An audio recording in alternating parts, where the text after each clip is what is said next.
Thank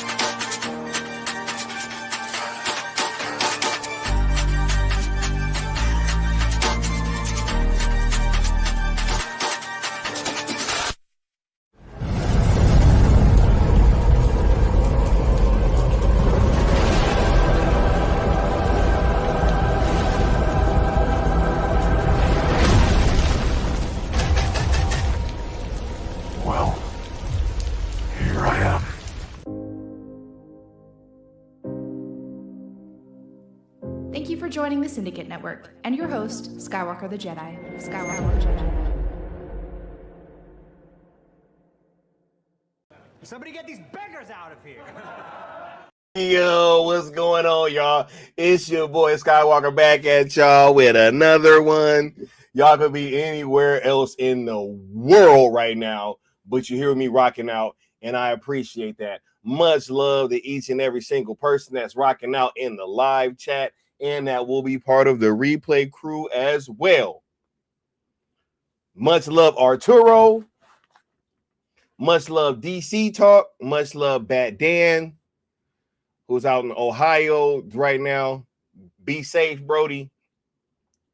Hope you have a good trip. What up, SPR Dave? Much love, bro. We got Diva in the building. Much love. Saying Supergirl flopping on streaming too. Crazy. What's good, Sin Havoc 5150? Much love, Mama Bear Doll. Thank you for being in the building as well. We appreciate your presence as always. Much appreciated, Mama Bear. We got Cozy's World in the building. What's going on, Cozy? Much love, bro. Hope you're feeling good today. All right, we got Alan Belk in the building. Much love, Alan Belk. He said, as to the poll, I feel like it's too early to tell, but I'd still rather not WB get swallowed up by Paramount. So, hey, right? Much love. What up, Smacky? Much love. What up, Nessa Noel? Yeah. What's going on? Hope you're having a great day. Shout out to you and the fam. Who else is in the building? Diva said, imagine if James Gunn directed the Odyssey. Bro, oh my God, bro. Is there anything else that might drive me to give up on cinema? Is if they, that was like when Taika Waititi got Akira. That was crazy. I'm like, what are we doing? Are we just handing these IPs to whoever? Right? Might as well give me one. Let me direct something. Right? Alan Belk said, after watching the Odyssey yesterday and today watched both 300 movies and The Patriot. They're all kind of thematically similar. Yes, they are. Yes, they are. Shout out to The Patriot, too. That's a great movie. It's a great movie. Much love, y'all. Hope everybody having a wonderful day. I think I'm all caught up with the chat, probably. What up, SPR Dave? What up, DC Talk? And thank you guys for hitting me up and saying what's good. Frank C says, Sale is alive and well. Wait until the doubters learn. Bro, no. Look. That's going to be part of the next conversation, bro. Right? Because I said it was going to be a Zack Snyder hour, but I think it needed to be like a Cell conversation specifically. Smacky said, man, those suitors trying their best not to sound racist. Hey, let them know. Somebody get these beggars out of here. Right? Oh, my God. I love that movie so much. What up? Robert Harrison said, you got the touch. You got the power. Yeah. Hey, much love, Brody. We appreciate you. What up, Integrity 101? Always great to have you in the building, dog. ZSJL2 is inevitable. TJ said, imagine if James Gunn directed Tenet. All right. Odysseus is from Ithaca. He's got a poop fetish. Yeah. Oh my God. And TJ Wildin.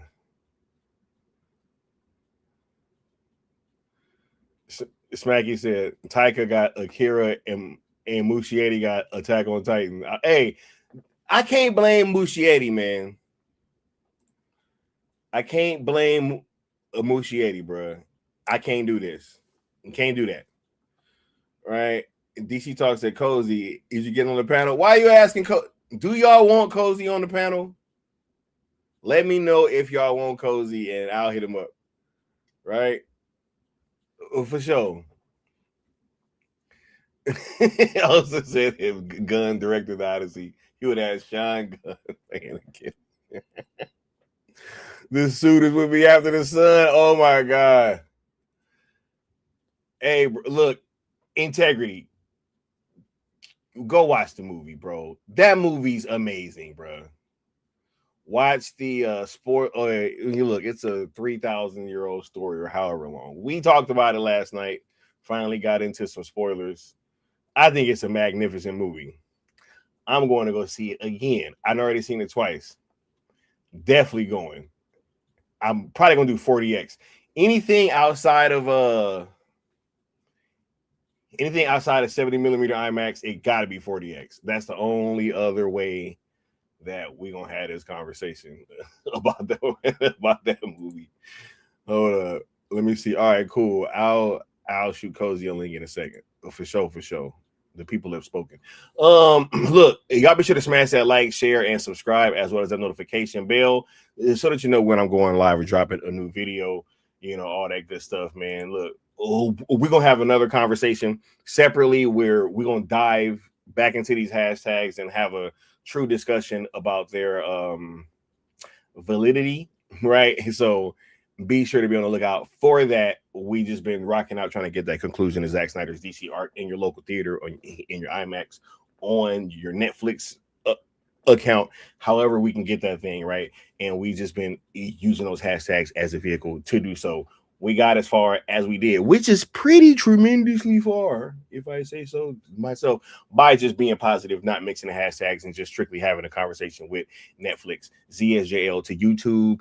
CSJL to Netflix on YouTube, X, and Instagram are also platforms that you guys should be following and subscribe to, as all pertinent information will be coming from there, as well as myself and Apex Lux of the New Geeks.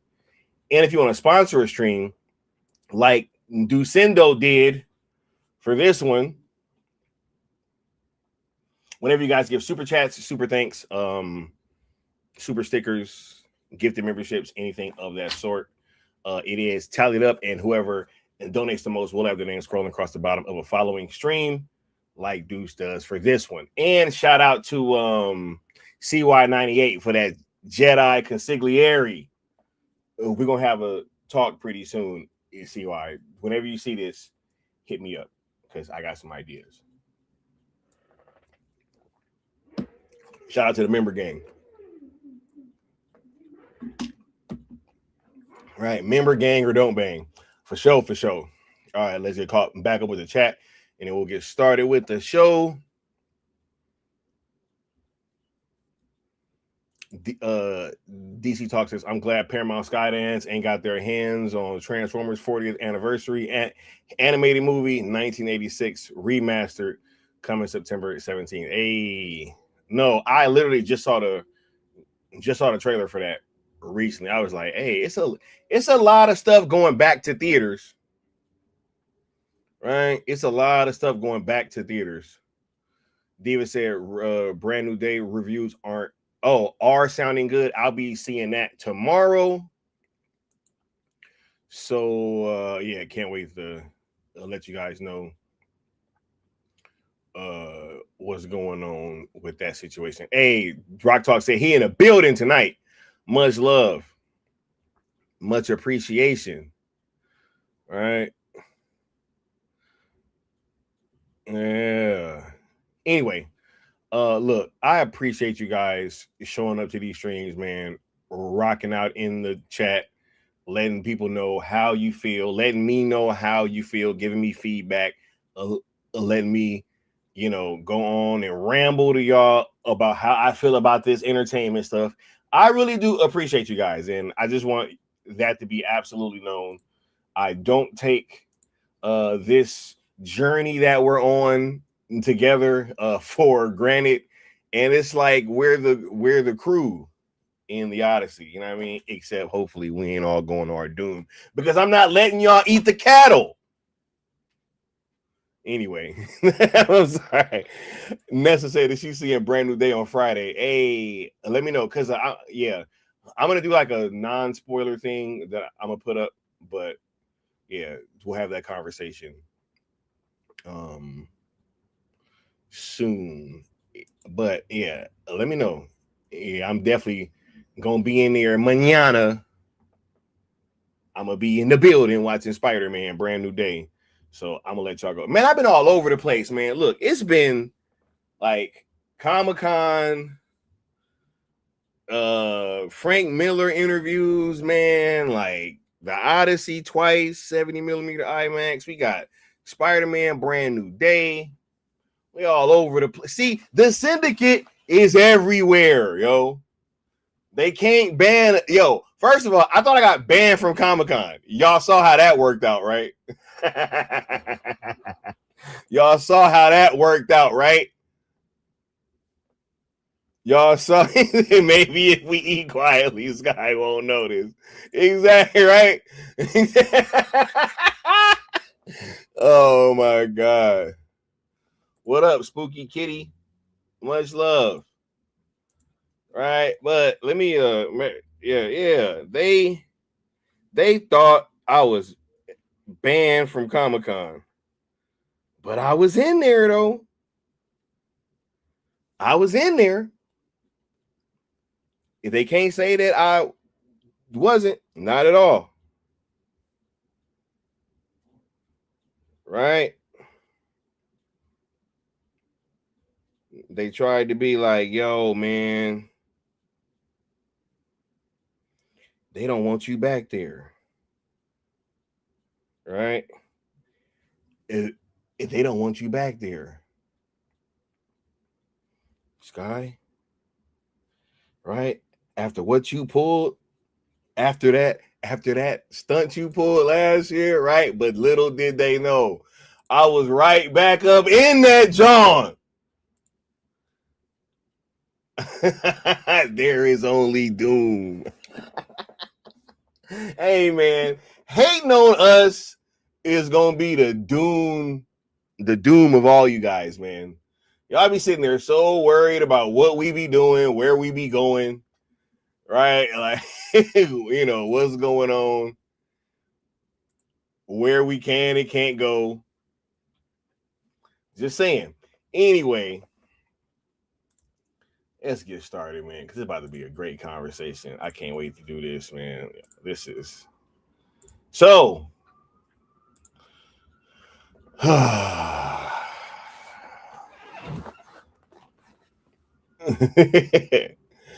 Integrity says Justice League was late 2017. A few months later, Infinity War came out. 7 years later, we finally get another Avengers film, and DC is in shambles once again from another MCU guy. Coincidence? No. I brought that up, bro. I brought it up.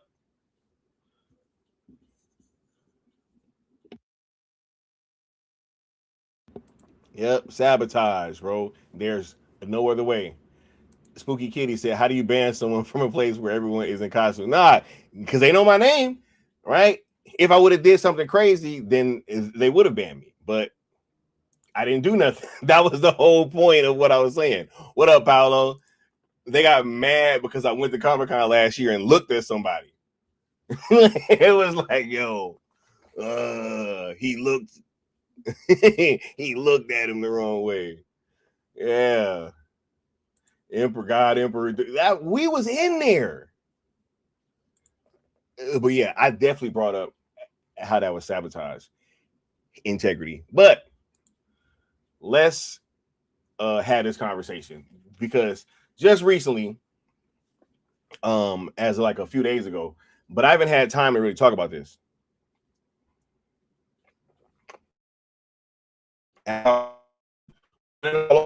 twice. You know, it was Frank Miller, this, Comic-Con, right? All that. Yo, real quick, Integrity brings a great point that I want to talk about, because this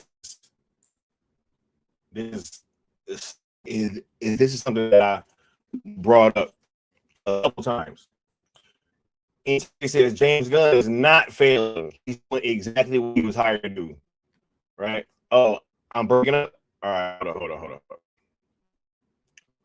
Hold up. All right. If y'all can hear me now. If you know it's better.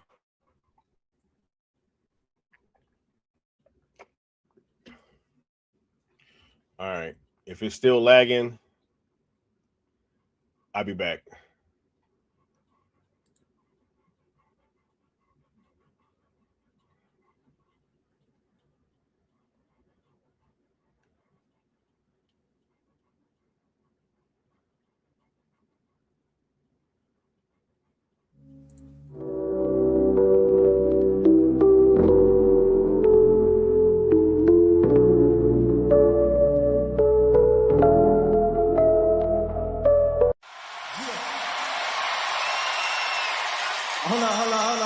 Hold on, Drake. You ain't gonna say nothing else before, we continue the party? Yeah, okay. I'm gonna just need a moment of silence for this. I see dead people.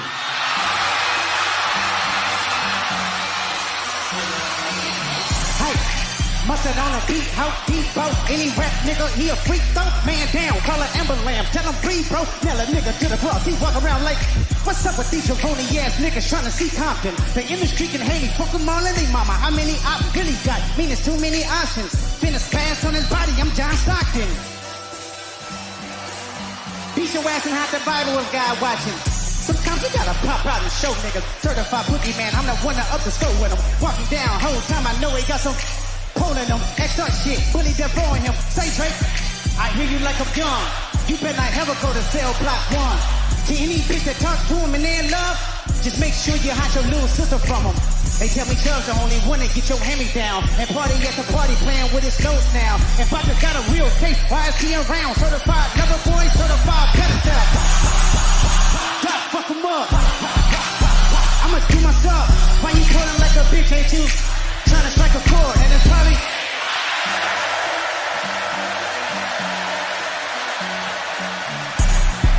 they not like us. They not like us. They not like us. Yeah, let me know if I'm good now. Let me know if I'm good. I played that video on purpose. Played that shit on purpose. Because they can't ban the snowman, yo. You can't do it. You can't do it. They couldn't do it in I was about to say you couldn't do it in 2005. Can't do it in 2025. Right? Anyway, like I was saying, James Gunn was hired to do it. He's doing exactly what he's supposed to do, which is tank the DC brand. That's why he got to shoot Man of Tomorrow. That's why I was asking that question. Because I'm like, how in the hell did he get to go into production on that movie when Superman flopped? Supergirl was scheduled to flop. Creature Commandos flopped. The Suicide Squad flopped. Crazy, man. They ain't pulling no fast ones, bro. But before we jump into this conversation, and before we get too wild with it, let's bring up the homie Cozy. What's going on, man? How you doing, bro? So, doing good, man. Doing good. How are you? Hey, bro, the people asked, man. So, like, they shall receive, I guess, right? Like, Hey, the man. people asked. Hey man, I'm not mad if the people request me, bro. I'm not mad at it. No, I just be surprised. I'm just like, yo, okay, y'all want me on here? All right, cool. Hey, Cool, I was man. just chilling. They like, yo, Cozy, you gonna hop on the panel? I saw it. That was in Yeah, the chat. I was like, I mean, I was just basically like, yo, I mean, if Sky wants me on the panel, I'll get on the Hey, panel. But we good, bro. You know what I'm saying? For sure, for sure. man, How you feeling today, though, bro? I feel good. Other than Elon having me like having not having my fucking Twitter not updated. I can't do no more spaces until that's fixed. So it's kind of crazy that I'm in Twitter jail for something I didn't even do. But hey, it is what it is, I guess. Wow, man. Hey, bro. He keep finding ways, bro. He keep finding ways to surprise us. Right? The chat saying free Cozy. Yeah, man, free me, bro. Free me. I'm locked up, man. Everybody else out here can do these spaces but me. Crazy. I didn't even do anything. Look, let's dissect this though, because this actually was news a little while ago. But like I said, man, look, I've been a little busy. Right, quoting Batman. You know what I'm saying? Like, came front. Right? And like, this is wild because yeah, bro, it was like Frank Miller and then fucking Comic-Con and Odyssey, and we've been busy, right? Spider-Man tomorrow, you know what I'm saying? We've been all over the place. So I didn't really get a chance to dive in on this and do a stream on it. Right? Yeah, I think because I was like getting ready to go to Comic-Con or something when it had dropped and I couldn't really stream. But bro, the merger's on pause. So I've seen that. We're gonna dissect a few levels to this, but first, let's just talk about when this became a thing, right? And like what your feelings on it were, because obviously we've been saying that, hey, the longer that this goes, the better, and that there was always a chance that this thing might get drawn out. We were called stupid. We were like, it was said that we didn't know what we were talking about. You had people out there that are supposed to be regular fans, and they sounded like they putting out press releases from the fucking company. Like, it's really insane what's been happening, in terms of the coping. Bruh, I've seen so much cope the last like 2 weeks between this and the Odyssey, like between the Paramount Warner Brothers merger and the Odyssey. The cope levels have been like at an all-time high, bro. Like, we are in reality. We're out there twerking. We out there shaking ass. Like it's wild, man. Yo, you know what's your thoughts, mask? bro? You know those tinted masks? I just think of them just huffing them from the tinted mask. Bro, come on, man. That they breathing in the cope, bro. It's insane. They have no choice. Like, breathe it in. That's cope. No, man. Like I'm like, this is the something I'm not trailer, surprised about, bro. At Comic-Con. Well, wait, real quick, because I have to add this too. At Comic-Con, now I wasn't there for this, but the homie got footage. Right, the homie got footage from inside the hall. I wasn't there for this because I wasn't going to that damn Lanterns panel. I refused. After sitting through that Peacemaker panel last year, I was good. I'm like, I'm good, bro. I'm good. I'm gonna just go on Saturday when all the cool shit's there. You know what I'm saying? And not on Friday. But anyway, Guy Gardner, aka Nathan Fillion, didn't even know the oath, bro.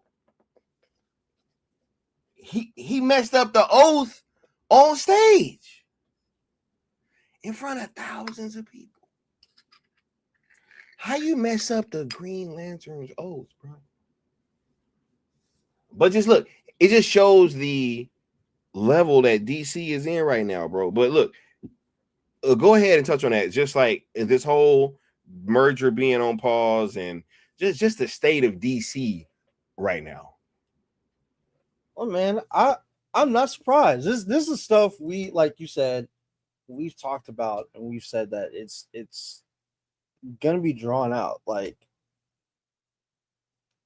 I don't understand people coming to this conclusion that, like, even it's so crazy. Even the CEO of Paramount himself is coping. Oh, hey, them putting this on pause. Hey, man, this is a good look for us. What? Them pausing this deal. Like, it's one thing to be like, hey, they're taking their time looking through this deal, but we're gonna be on top. That's one thing. But to be like, hey, the judge paused this whole thing. It's gonna be drawn out. Hey, this is a good look for us, guys. Hey, this lets you know we about to get this. What? I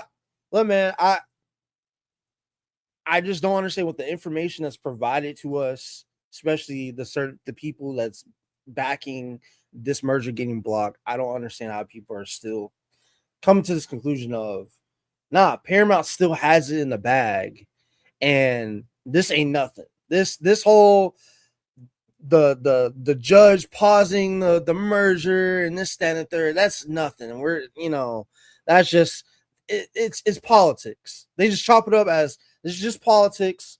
They're gonna do what they do, and then they're gonna get it. And I'm like, you're not seeing the bigger picture of all of this. How are you not seeing that if they get this like literally, if doesn't destroy Hollywood, it does a big, like, plays a big part in destroying Hollywood. So I'm just like, I don't understand where people get this whole, nah, it's good that it's going to Paramount. Paramount's gonna, handle these IPs and these films properly. But they're putting out corporate statements, bro. You literally got influencers putting out corporate statements, bro. It's putting out press releases. It's wild. It's wild. Like, you got influencers reading press releases, like, word for word. It's crazy. Tweeting out press releases, tweet for tweet, word for word, bar for bar. It's I'm thinking they're PR managers. It's insane. It's like, yo, is it your job, bro? Like, hey, I got a question, right? I got a question. When Paramount pulled off this whole heist, right, and snagged this from Netflix, did I act like that was a good thing? If I say, hey guys, this is actually a win for Netflix, right? Like, I mean, it's like, wait, whoa, what? No, those are not the conversations that we had, bro. When it was rumored of anybody having a problem with it, did I come out and say that was a good thing? Hey, man, it's a good thing that people want to block this deal. It's a good thing that people are complaining. It's fine, right? Lawsuits getting filed. It's fine. They're just posturing, right?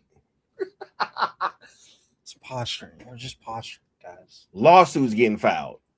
Yeah, it's just posturing. This doesn't mean anything, right? Like, what are we talking about? Where y'all get y'all law degrees from? Which one of y'all didn't pass the bar exam? Like, what are we talking about?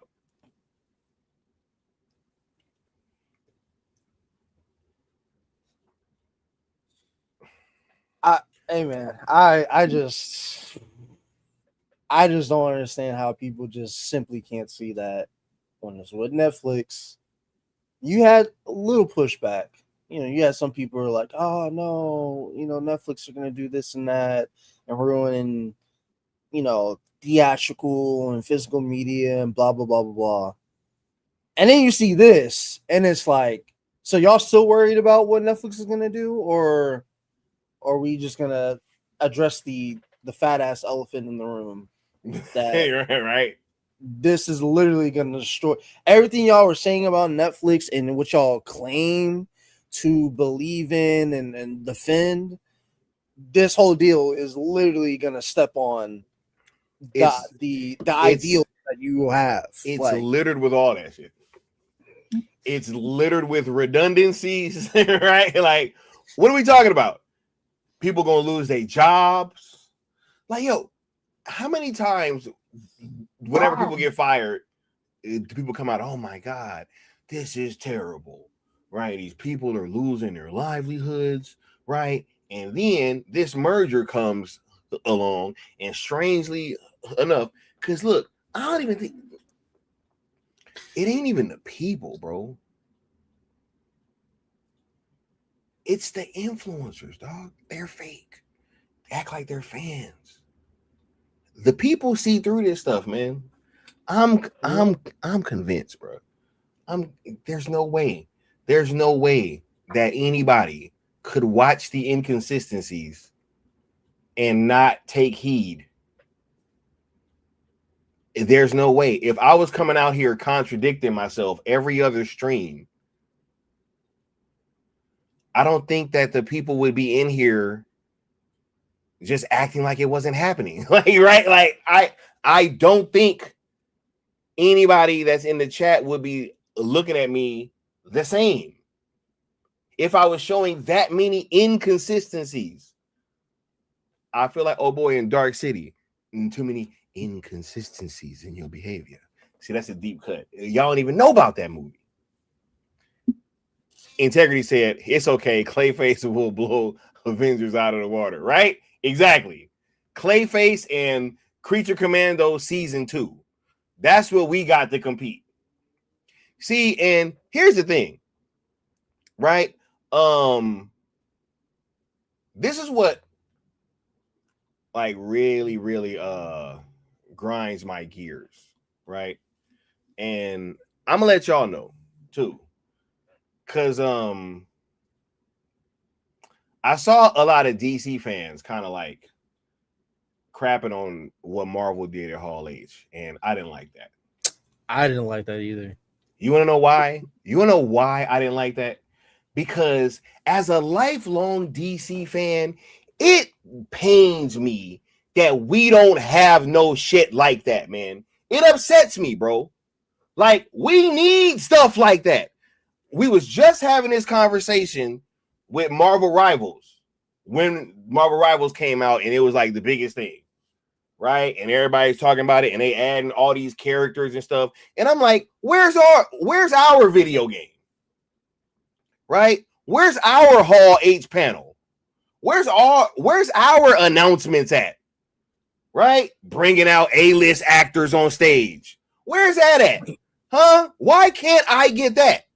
So I'm gonna just be honest. I don't like DC fans talking about what happened in Hall H because I was in there. They gave their fans a damn good show. I don't care what y'all say. Like, the MCU fans was in there bugging out. It was in there bugging out. It was in there chanting, doom, doom, doom. It was crazy, bro. I got footage that I'm gonna show y'all too. I was just in there making faces like, what am I supposed to say? Like, I'm not doing this stuff. Like, they are feeding their fan base. Why can't we get our fan base fed, bro? Huh? Why can't we get A-list actors out in the Hall H lighting that place up, bro? It's very simple. It's two names. James you already know. Saffron. Like, that's you already know. Like, we've had hype for DC. It's just it got rid of the guy who gave us the hype at Hall H that one time, and now we're stuck with lanterns in some room that can't fit. Like, I don't know, what's the max capacity for a Hall H? Like 6,500, I think they said. Can't even fit anything close to that. But hey, you know, like let's 6,500. They said a lot of people couldn't even get in, bro. Real talk. I was there. Do you have any idea how many people couldn't get in Hall H? It was crazy. So, nah, man. No, I don't like that. I need my needs met as a DC fan. and we ain't been able to get that, bro. Yeah, I've been hearing James Gunn's been booed off twice. Not at Comic-Con, but at other places. I heard him and Millie Alcott got booed off stage. I heard it was both of them. Both of them. BOFFUM. Both of them. Booed off stage. That's crazy. Damn. Yep, starved the DC fans, and where will they turn? Yep, seems like there's only one place either. Bro, I'm crazy. I said that. I was just saying that last stream. I was like, yo, it is insane that at a time where the Avengers is coming back out, how DC just seems to be torpedoing right now.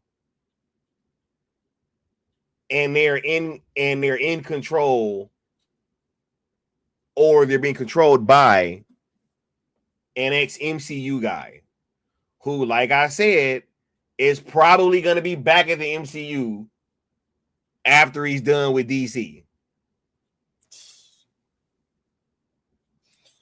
I don't know. If I'm Feige, I just wouldn't rehire this guy. If I'm Feige, I'd just be like, look, we have a good thing going. Why do we need you? Star-Lord movie, bro. Facts. That's what it's gonna be. That's what it's gonna be, bro. Y'all can think I'm joking all you want to, but here's the thing: he did his job, bro. Look at it from Marvel's standpoint, right? They have no competition right now. Yep, none.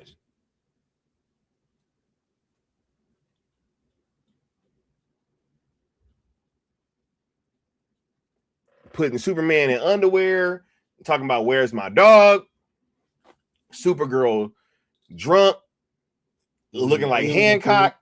You know what I'm saying? Like, bro, even my pops was like, he was like, yo, man, like a lot of people aren't going to want to take their daughters to go see like a movie like that where she's like drunk and cussing and stuff like that. Like, a lot of people aren't going to want to take their daughters to go see that. He literally called it like after the first trailer. He was like, yo, like, why is she looking like Hancock? You know? And here we are. Ain't even going to cross 150 million, bro. Ain't even going to cross 150 million.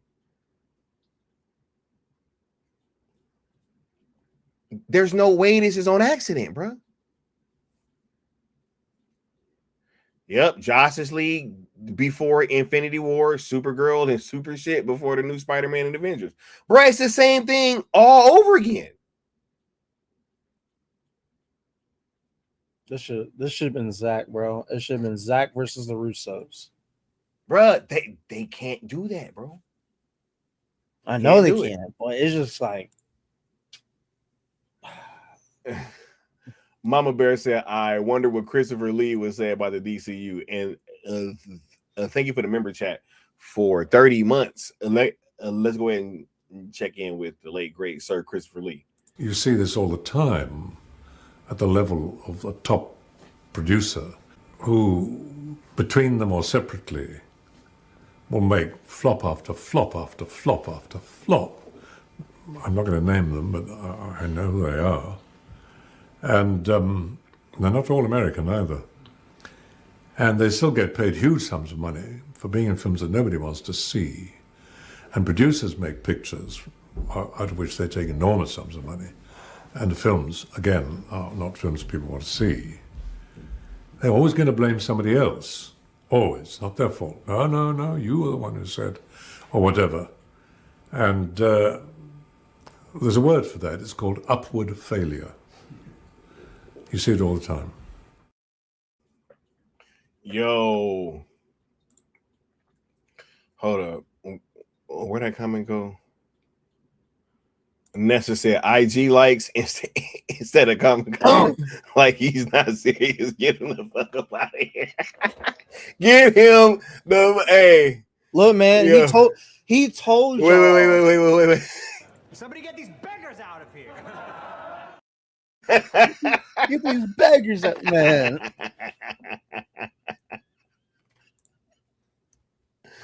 Oh my God. Real talk. TJ Man. said Supergirl making less than Black Adam. No, damn that. Supergirl making less than the Flash. Damn that. What are we talking about? Supergirl is making less than Catwoman. What are we talking about? I'm sorry. You've left the DCU and made it down to Catwoman. I'm not trying to, and I'm not even trying to shit on Catwoman like that. Like it, I still like it, but even I know, like, bro, you made it down to Catwoman, bro. Nah, yeah, you might as well pack up, pack up that office, whatever you have, put it in a box and leave, bro. Enough. The feast is done. Hey, that was bro Holland, man. Shout out to Telemachus. You know what I'm saying? But I was gonna say earlier, James Gunn told y'all who he was, bro. He told y'all that Vulture interview. He told y'all what his thoughts are on comic books, on comic book movies. He told y'all he thinks they're as a joke. He doesn't take it serious, and you see that in his work. So any of this, I'm not surprised that he's not taking seriously. He's over here, like Nessa said, worrying about Instagram likes and not taking your ass to Comic-Con and selling your ideas and products for the DCU. Bruh, ain't no way he could have pulled up on Saturday. Ain't no way. Bruh, I would have booed him off the stage, bro. Myself. I'd have booed him off the stage. Bruh, if he would have came in there with anything, bro, like, cause look, that wasn't, listen, I'm gonna tell y'all a little story. It was a panel right before the Marvel panel, bro.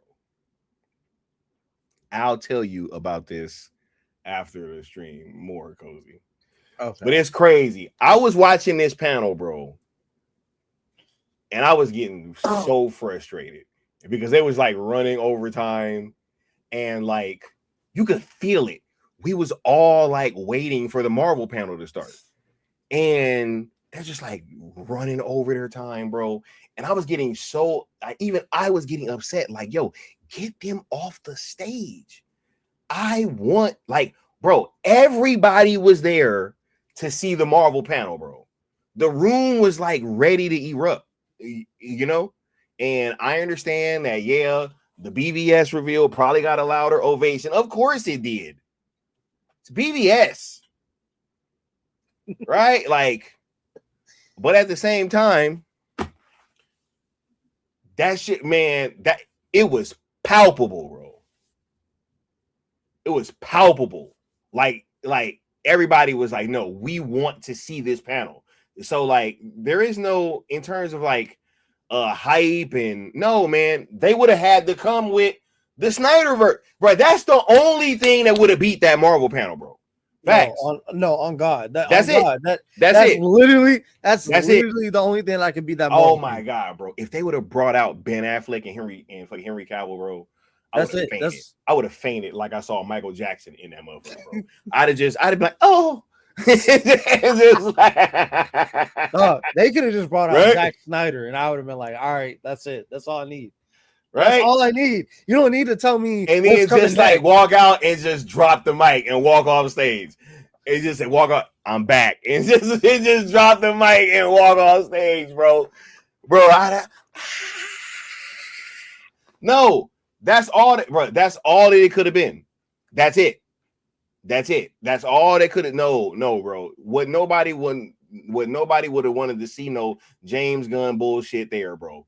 No, ain't no Clayface, ain't no Creature Commandos, bro. Ain't no Peacemaker season 3, bruh. They brought out the Avengers, Robert Downey Jr., the X-Men, bro. Ryan Coogler, bro. Chris Evans was like, yo. What are we talking about? Right? You can't compete with that with this current DCU, man. There's no way. There's only one man that can save DC, bro. Zachary Edward Snyder, man. Hey, y'all can dread it. Y'all can run from it. Splendid both. It is an undeniable fact. You can have your opinions, and that's fine. It is an undeniable fact that Zack Snyder's universe is far superior to James Gunn's universe. I will jump on that train. It is No not lies detected. even. Yep. There is. Somebody get these beggars out of here.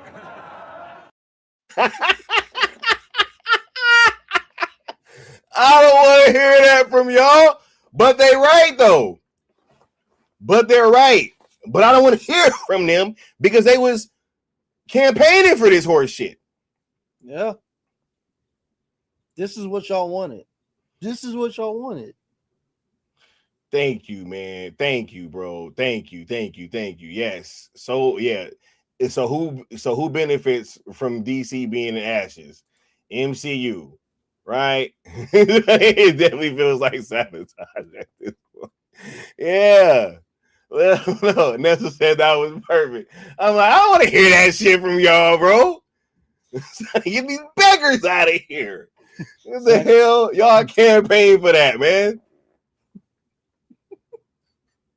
It's far superior. No shit. We told y'all.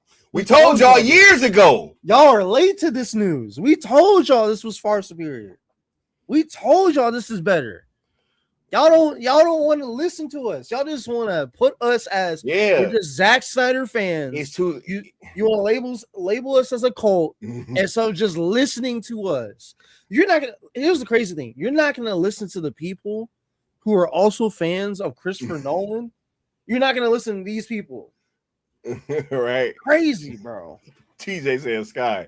Actually, James Gunn thought he can compete. He dropped the teaser for Lanterns on the same day the Doomsday trailers dropped. Nobody cares. No joke. Nobody cares. Bro. We all looked at it and like, Anyways, bro, Marvel, what y'all doing? I saw the that other trailer, bro. That actual like Doom focused trailer, bro. Oh my god, man, that is so crazy, bro. Y'all don't understand, man. This is wild. Mama Bear said they're helping our cause and eating humble pie. Yeah, but you want to know why we still get to say this though? Because they are part of the reason why, like, they greased the wheels of this whole thing that got us to where we are now. Right? They greased the wheels. They allowed this transition to happen easier, and they were part of the people that conditioned the minds of the general audience. They were all part of that, right? It was a massive campaign to get the general audience to not be interested in Zack Snyder's vision, his characters, his iteration of his DC, just his entire run at DC. Everybody was hopping in on it. They greased the wheels, and now we are here where you're seeing the fruits of the labor. Because now, right, we're saying this, ain't it crazy how just in this time frame that Marvel was on this little down path, DC just couldn't seem to capitalize at all? Ain't that wild and cozy?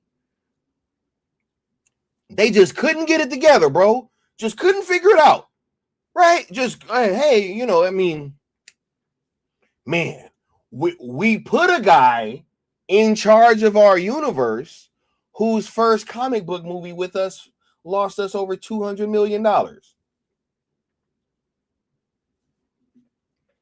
Right? Over $200 million. Seem a little odd? You see this all the time at the level of a top producer who, between them or separately, will make flop after flop after flop after flop. Somebody get these beggars out of here.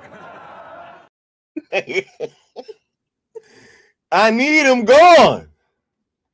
Right? Just all of a sudden, we hire this guy to be the head of our universe. And then at a time when Marvel just can't seem to figure it out, they're struggling to find their footing. They're putting all these these Disney Plus shows out, all that stuff, right? Watering down the market, right? DC just couldn't figure it out. Then when they finally launched their new universe, right around the time Avengers is coming back, they have a Marvel guy in charge. And once again, the DC movies is just flopping. And they're getting worse. They're performing worse, Cozy. And they're letting him shoot more content. Yo, you cannot convince me that this is not on purpose, bro. It makes no sense. It's definitely on purpose. I mean, they made the guy the CEO or co-CEO. So, like, he can... It's definitely done on purpose. They purposely chose him to be like, hey, here's the keys. Here's the keys to the mansion. Do whatever you want. Right? And now those same people, Paramount's looming debt bomb. Right? What is this going to say? David Ellison may be calling Paramount's agreement to delay its $111 billion Warner Brothers Discovery acquisition a significant win, but Wall Street appears less convinced. Oh, wait, so David Ellison is capping once again? That's what I was telling you. That was what I was telling you. He's over here like, oh, hey, this isn't a big deal. This is a win for us. This pause ain't nothing to sweat about. And I was like, what are you talking about, homie? Like, do you think we're stupid? Because that's what this is just telling me. He thinks we're stupid. What do you mean? What do you mean this is a significant win? Bro. You're going to lose more money if they don't unpause this. Crazy, right? Spooky Kitty says, to be honest, I think the DC characters just aren't as popular.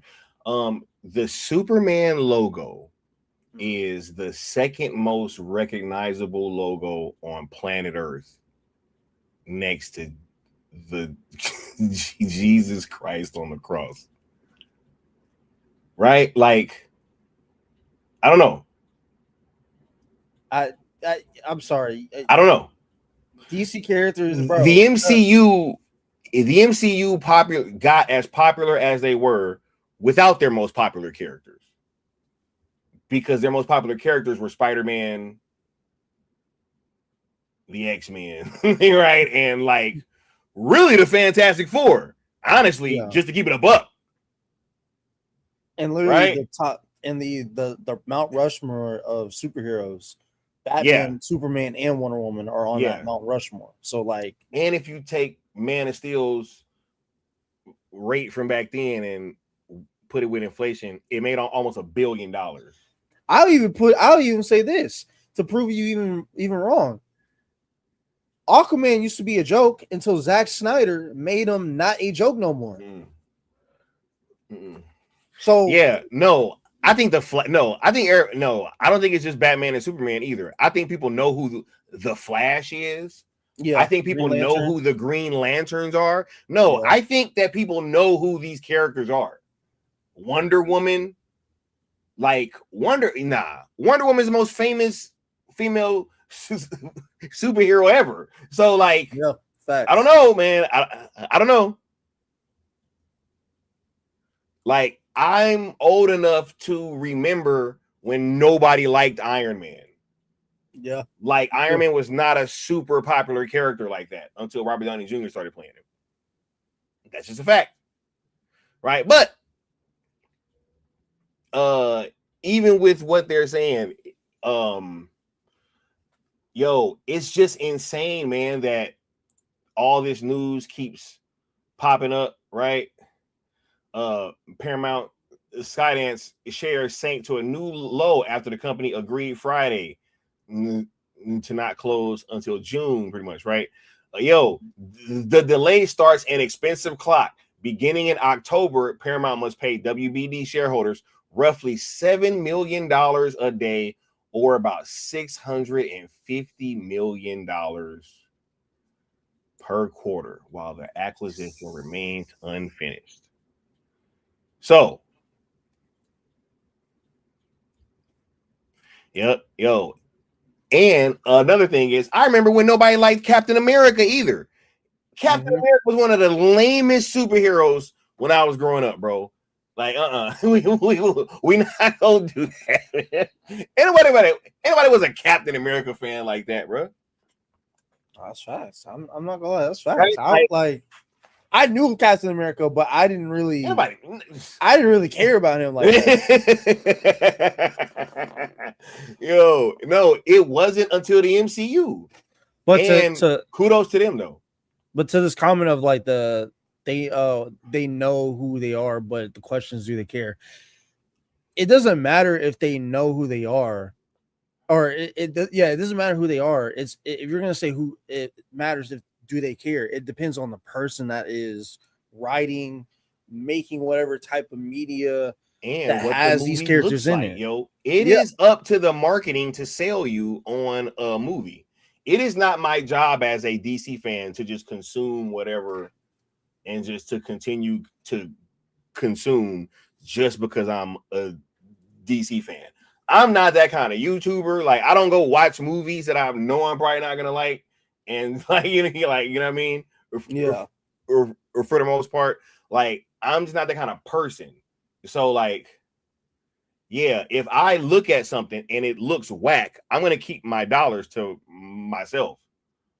No matter if I'm a DC fan or not, right? If something's on streaming and it looks whack, I probably won't even watch it. Unless I'm hearing from people that I trust that it's good. You know? Anyway, like people used to do back in the day. Like, I know this might be some new concept, right? But back in the day, we used to watch trailers, and if the trailer looked cool, you would watch it, right? Or you'd be like, hey, then like something I might go spend my money on, right? And then if it didn't, you'd be like, I might pass. And then a few of your friends be like, hey, have you seen blah blah blah blah? Right? Like Dread. I definitely missed Dread in the theater. And then I kept hearing, oh my God, Dread. And then I bought it on Blu-ray and I was like, oh my God, I'm mad that I missed this in theaters, right? So that's how it went. Like, it's always been a word of mouth type of thing. So yeah, I don't know. Maybe I'm old school, bro, but I do the same thing. I saw that whole marketing for Superman. I'm like, I'm not going to the theaters and seeing this. No, I'm not doing it. But like, I don't know. Let's just say something like Thunderbolts. I saw Thunderbolts. I'm like, I'm interested in this. I'm going to theaters and watching it, and that's what I did. So Nessa, mute your TV. Yeah. Where's the dog? The dog, loser! You took the dog. Where's the dog? They've always been wrong about me. I get scared, but that is being human, and that's my greatest strength. Why are you being like this? I wasn't representing anything. We're going to die.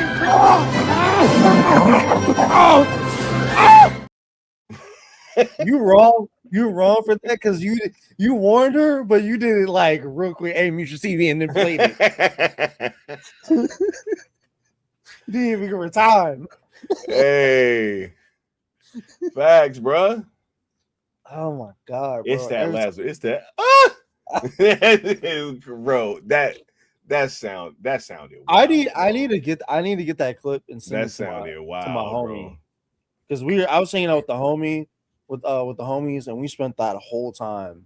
One of the homies was cooking up music, and like three of us were just arguing about DC, and I was just like, bro, I'm like, I don't see like, I try not to shit on people and what they like, but look, man, yeah, right. Me too, bro. Once you take something that you're claiming is like the best thing ever, and then you're gonna come over and shit on a thing I like, now you're asking for me to really like shit on this movie, and yeah. I try not to. I try to stay away from it, but they come to me, Sky. They come to me. I'm like, yo, I don't try to pick these fights. They come to me and be like, hey man, so hey, I thought Superman was better than Man of Steel, and it's just like, all right, now I gotta verbally whoop his ass, like, yo.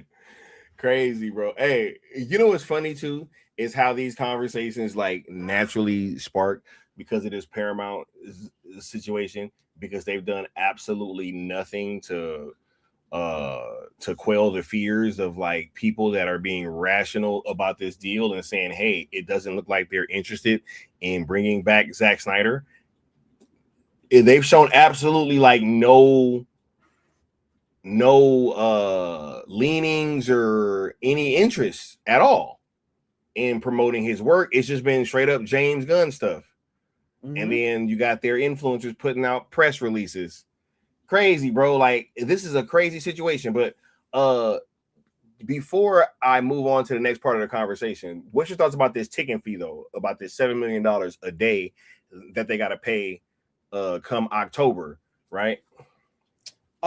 Just that, like, something we talked about before, and I've talked about in my spaces of just like it's gonna come down. It like they're already losing money. I'm not surprised they're gonna lose more. It's just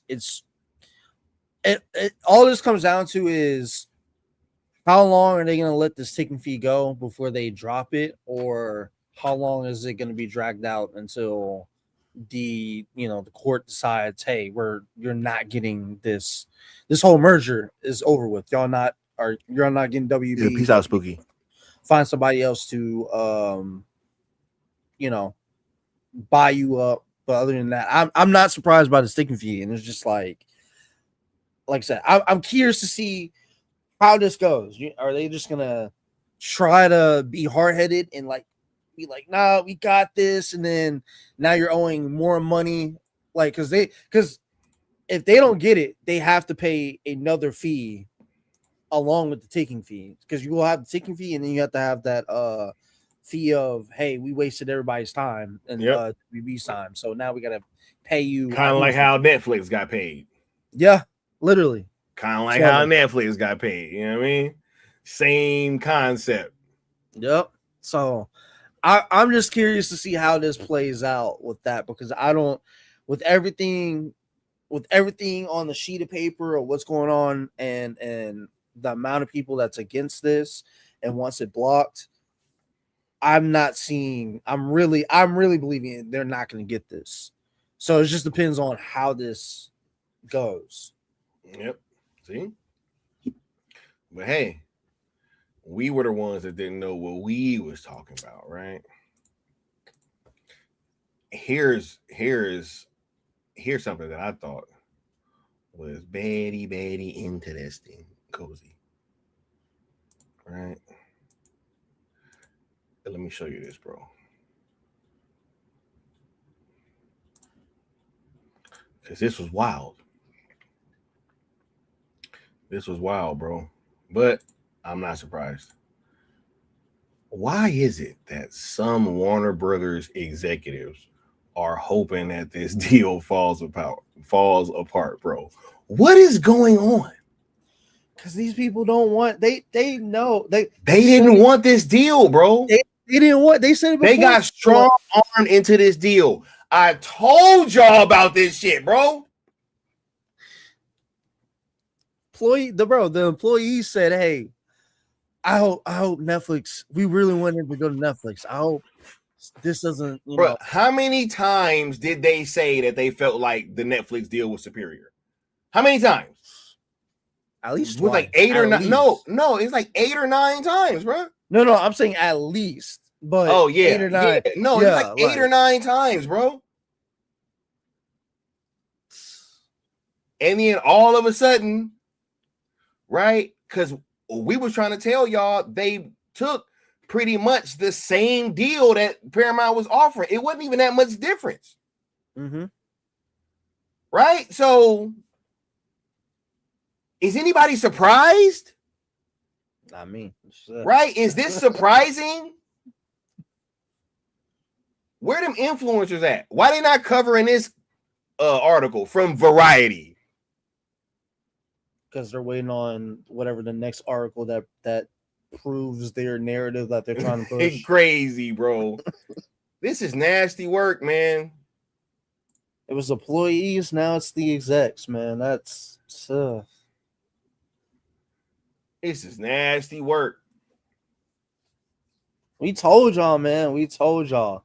We told y'all that they light the that Netflix had the better deal. We told y'all Netflix had the better deal. Told you guys. Told you. This whole merger situation should just even let you know, like I said earlier, Netflix, when they had the bid, wasn't that much pushback. Paramount has the bid. You see how much pushback there is. Wild. Frank C said, Sky Campia said he believes that Zaslav is one of the executives, and the only reason he went with Paramount is because he could have gotten sued by the shareholders, right? Maybe because they knew that it was a better business deal. Mm-hmm. And that all of the stuff that was looming with all this Netflix shit, right? All the stuff that was looming and everybody was trying to act like it was going to be the end of Hollywood, because that was old Hollywood stuff, man. And then now you have this situation where they didn't got bullied into this deal, and it don't make sense.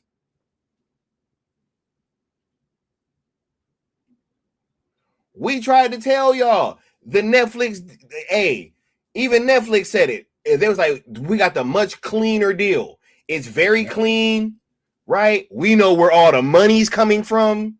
It ain't all these foreign governments investing in this deal, right? Ain't all these, bro. Come on now, man. What's going on? We got, bro. And they said, hey, WB is still going to operate on its own like it usually does. It just be we'll just be the ones that owns WB. That's the only difference. WB is still operating how they should. He was like, this is the only deal that doesn't affect the number of legacy studios. He said it was 5 going into this, it'll still be 5. That's what he said. But unlike David was like, hey, we're gonna merge. Oh, y'all don't like that? Oh no, we're not gonna merge. We're not gonna merge. Just to turn around and say, no, we're gonna merge. We're gonna merge the whole company into one. Crazy. Frank C said John Malone, who is Zaslav's mentor, said last year that Netflix will be the smoothest transition. He was absolutely right. Mm-hmm. Bruh, you got WB people hoping it fall apart. You got Paramount people hoping it fall apart. You got the Writers Guild hoping it fall apart. You got states hoping it fall apart. Like, yo, this is insane, bro. Paramount subscribers was suing them. Yeah. Was Netflix subscribers talking about suing them for buying Warner Brothers? Of course not. Hogwash.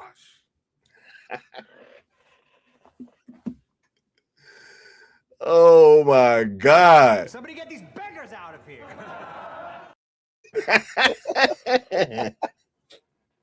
Oh my God. Man.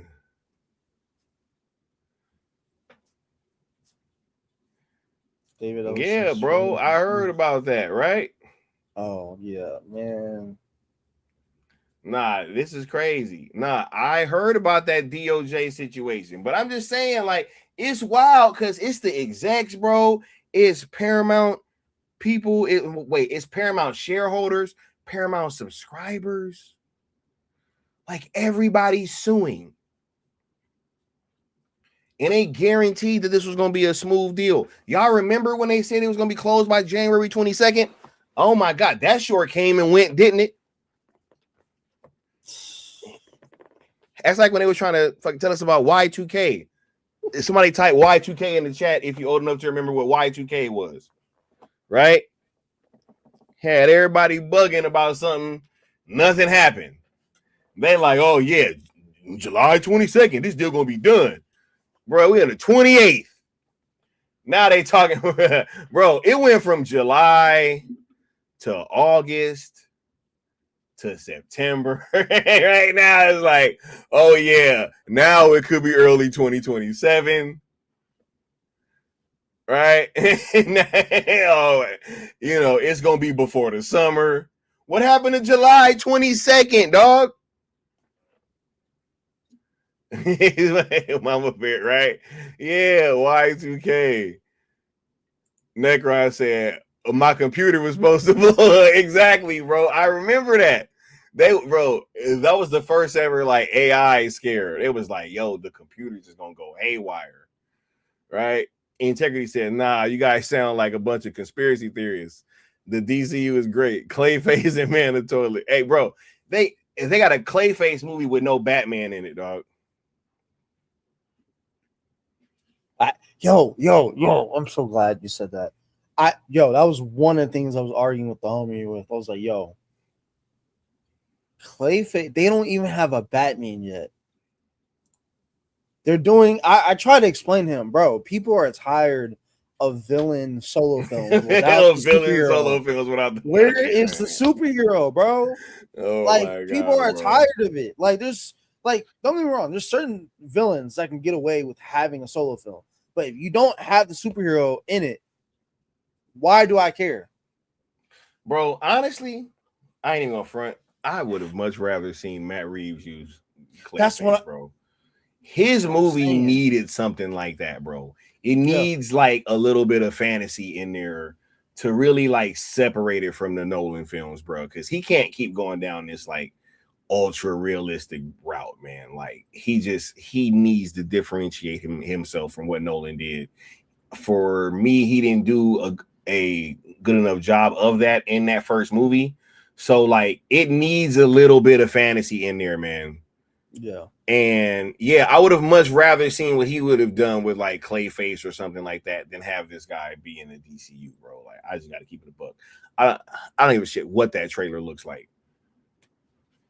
Because, you know, with this comic book stuff, man, it's like you're asking us to invest in these universes, right?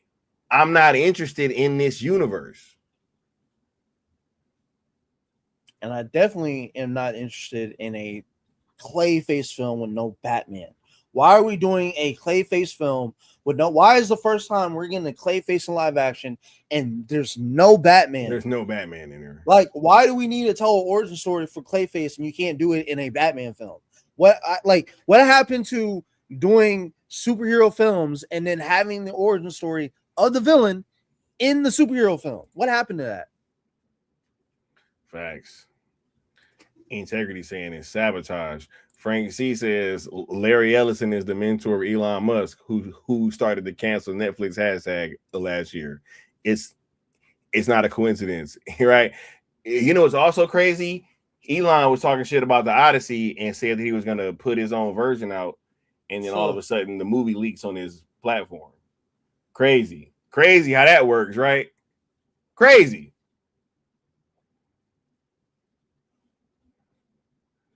Wow. Right?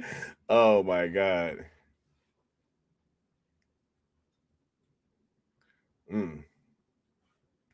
Nessa said that's why Ben Affleck said absolutely not. Yeah. I don't blame him. This is a wild situation, bro. I worked with Zachary Edward Snyder, and you're telling me my options are no more Batman or work under gun? Yeah, nah. I'll wait till Zach comes back. Deuces, like, right? Crazy, man. Crazy, bro. But look, that ain't even it, man.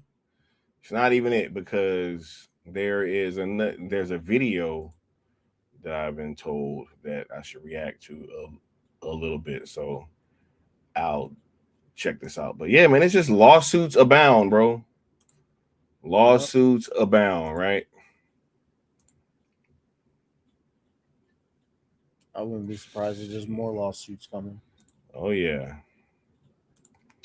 But wait, there's more. Okay.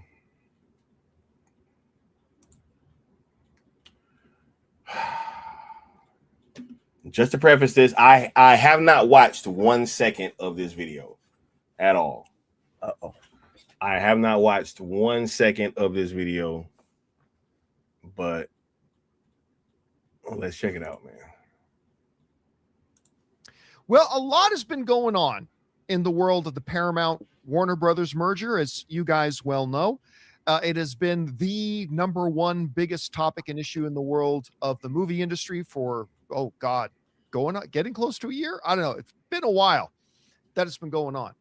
Now, recently, some major events took place.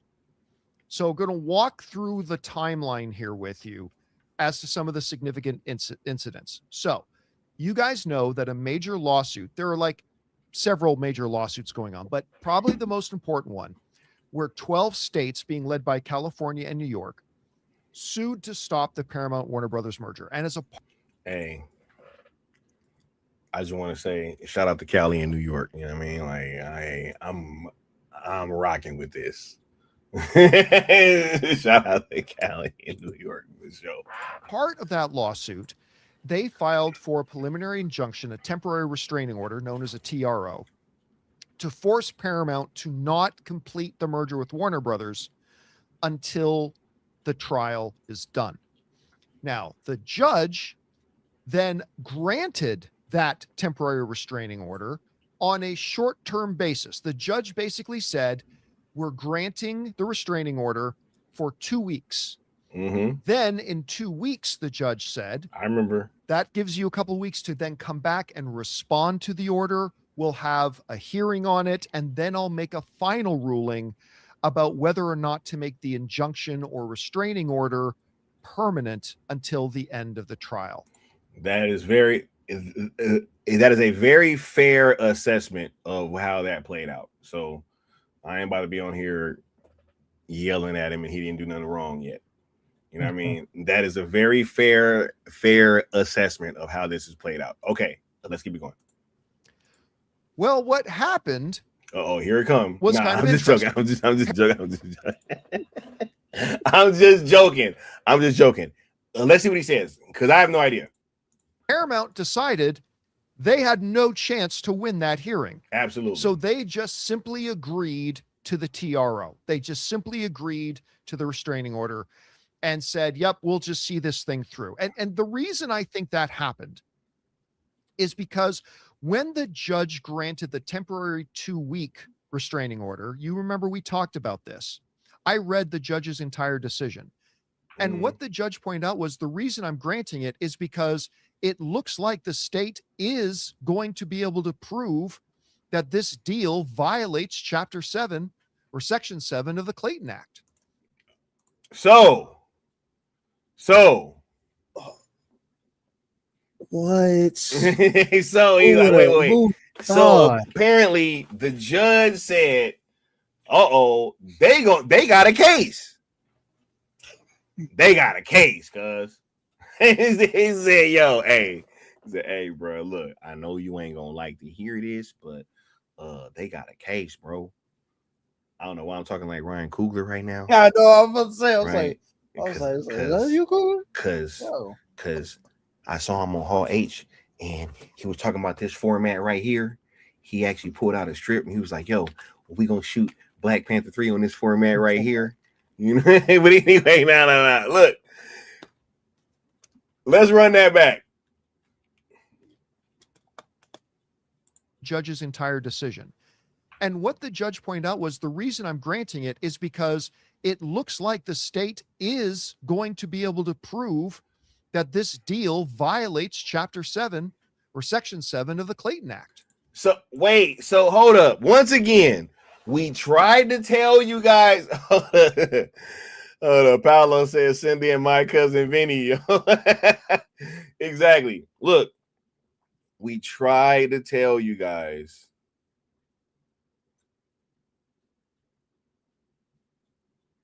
that this deal was going to be not good for the industry, not good for jobs, not good for entertainment, not good for competition. We tried to tell you guys multiple times. Y'all called us crazy. Now you got John Peacemaker Campia and he sound like we on the same side now. This is crazy. TJ said Netflix didn't violate Section 7 of the Clayton Act, right? Right? Synavic said it's huge, right? No, I'm just right. Matter of fact, hold up. Hold on, watch this. Let me do this. Let me tell me what.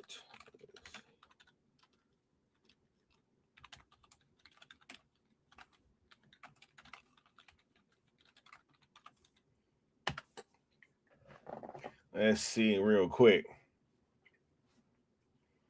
Okay, Section 7 of the Clayton Act is the primary federal law governing mergers and acquisitions in the United States. It is designed to stop mergers before they create anti-competitive problems rather than waiting until a monopoly has already been formed. The core language of Section 7 provides that no person may acquire the stock or assets of another company where the effect of the acquisition may substantially hold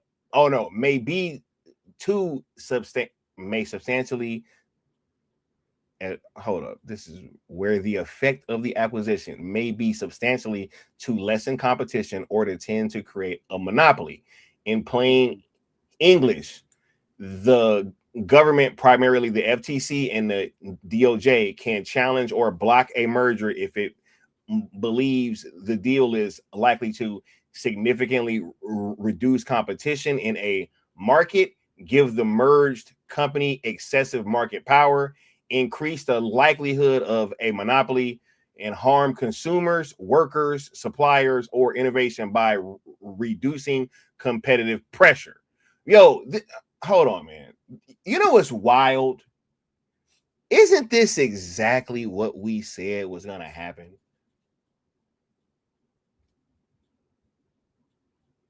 Yeah. Lord Necron says this is what they call big boy business. Facts. This is what they call big boy business. Right?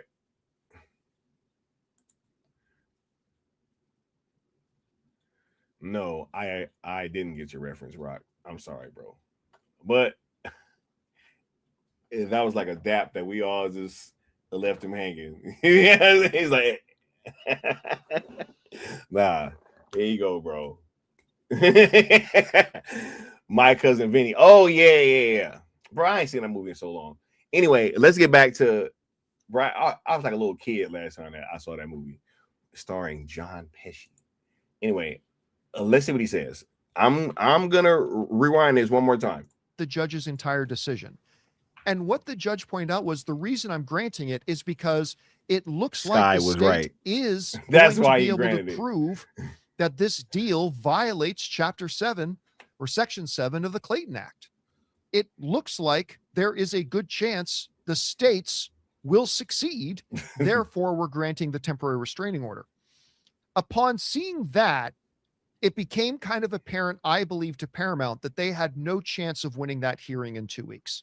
If the judge had already determined after looking at the facts that this thing is probably going to be found violating Section 7 of the Clayton Act, it's going to be found violating the law. Well, there's no point in trying to fight it. So they turned it off. And now they're going to have to wait basically a year until the trial is really done and finished. Not so fast, Brent. Hey, yo, hold up. I was just about to say that, Nick. Not so fast, Paramount. As soon as he said that year, I was like, not so fast, bro. I'm never going to forget that, bro. Never going to live that down. Not so fast, Netflix. Bro, they putting out press releases. Sad, man. DC Talk said Ted Sarandos told y'all this in January. This is facts. This ain't nothing Ted Sarandos didn't say.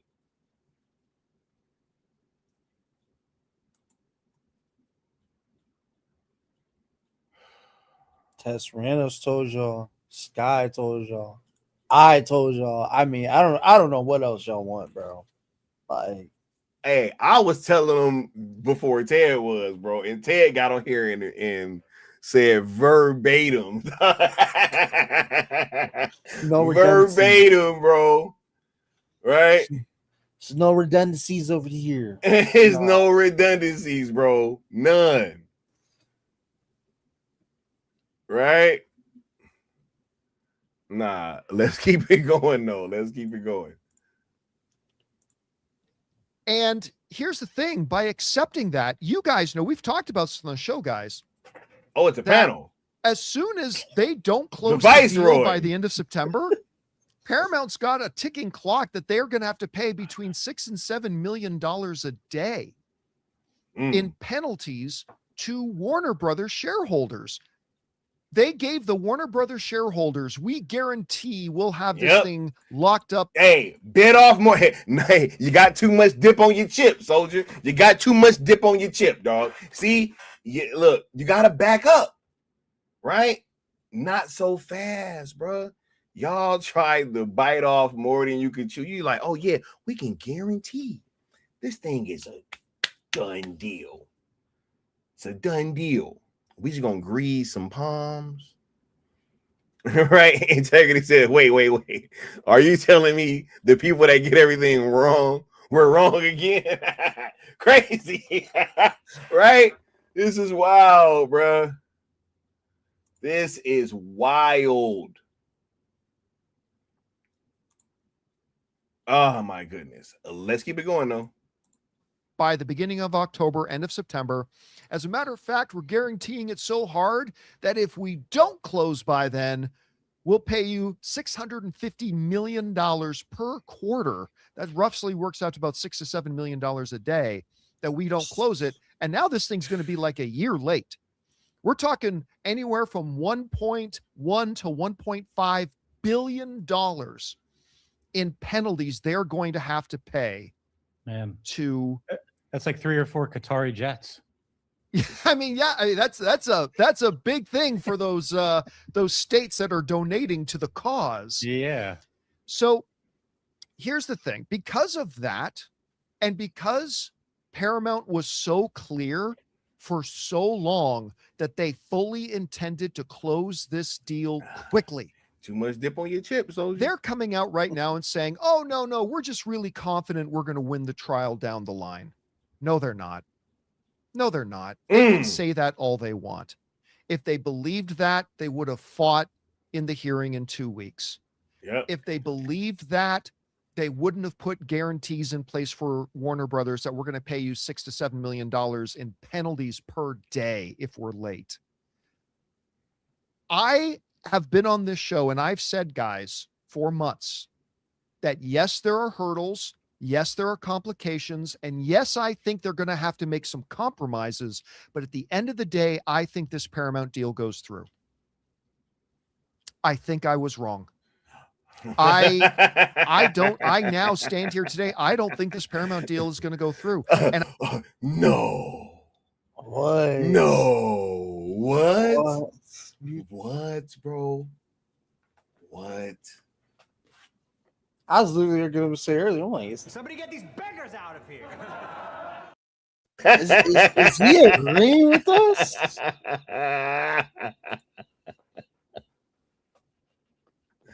Yo, what? Bro, hold up. Time out. Can I say something? Look, I know back and forth on this platform, me and the Viceroy been kind of going back and forth. You know what I'm saying? But look, bro, I don't like how glum he looks right now, bro. This man looks defeated right now, bro. I don't know what's going on, but hey, shout out to the Viceroy.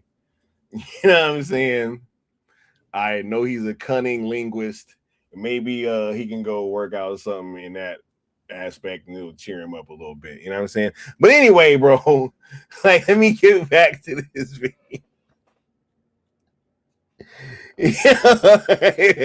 Integrity.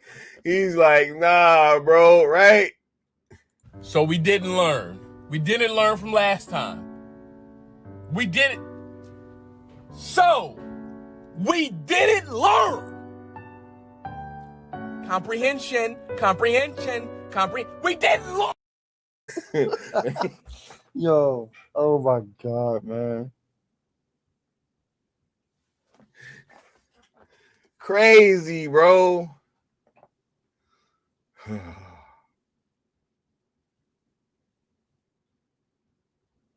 He looks so man. St. Abbott said Paramount has one of the same lawyers who got laughed out the court during the PlayStation hearing. Oh my God, no, that can't be true, bro. Check it. It's almost as if the people that are always wrong don't know what they're talking about. Wow, insane. Wild, bro. El Necron said Viceroy looks like they told her out of the burgers at In-N-Out, bro. Oh my God. You know what? Hey, don't even trip. I had some In-N-Out earlier today, bro. I had a 3x3 today. Today, bro. That happened. That actually happened on my way home from for sure. Lex said Zach gonna be like Odysseus, right? He gonna string the bow, bro. He gonna plug it, bro. James Gunn. He gonna be running trying to get to this door. You're Zack Snyder. Oh my God, bro. Nah, bro.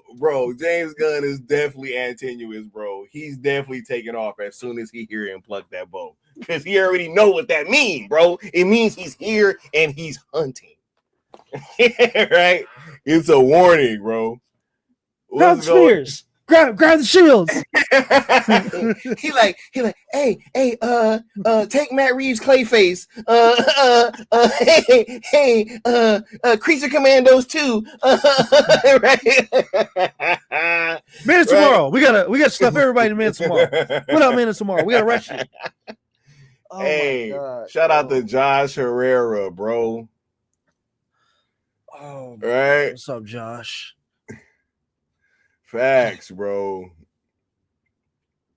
Shout out to Josh Herrera, man. Look, I don't know who looks. We got to get Josh back on the platform, oh, yeah, bro. We got to talk about what just went down at Comic-Con, bro. Like, y'all have no idea, right? Crazy. Nah, I just need him. I need that scene of him stringing the bow, bro. That's it. For sure. Yo.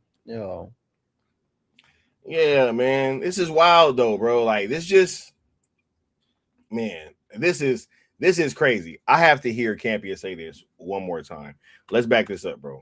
I don't know who looks more defeated. I don't know if Viceroy looks more defeated or the James Viceroy ain't said a word, dog. Bro, look, his shoulders, bro.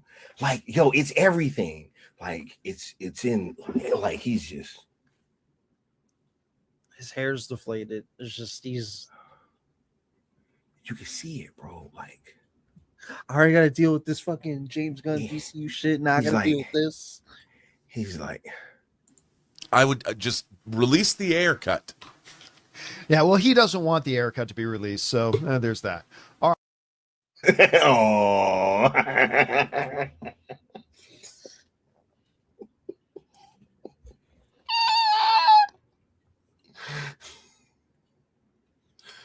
Oh man! Somebody get these beggars out of here!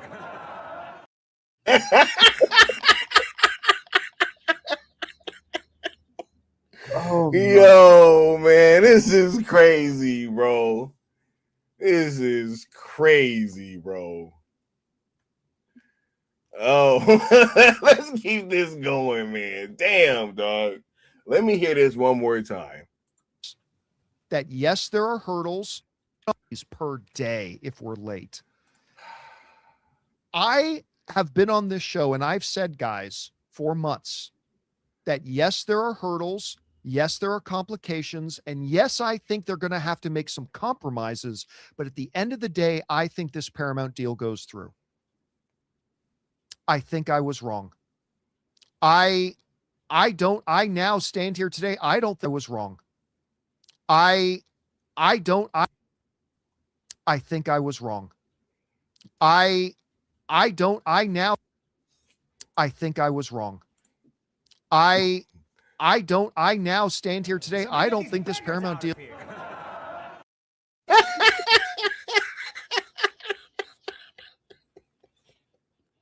I'm sorry, man. Nah, this is just crazy, bro. This is what a day, man. This is wild.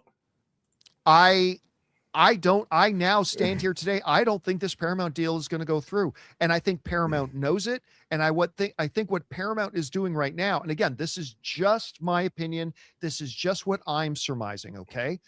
But what I think Paramount is doing right now is just buying themselves time. I think they're buying themselves time, and that somewhere 3 months, 6 months down the road from now, they're going to come out and say, you know what? We're going to pivot and buy Lionsgate. We just think we have discovered that. Wait, whoa. They're going to pivot and buy Lionsgate? Hold on, bro. Hold on. So, oh my God, bro. Look at the Viceroy, bro. Cozy, look at the Viceroy's face right now. Oh my God. They gonna pivot and go to Lionsgate. Somebody get these beggars out of here.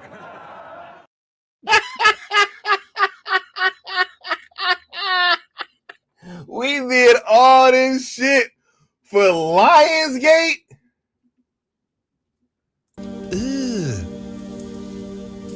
Brother,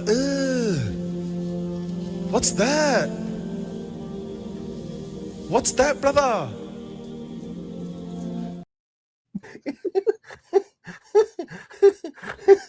Yo, this is crazy, bro. Lionsgate?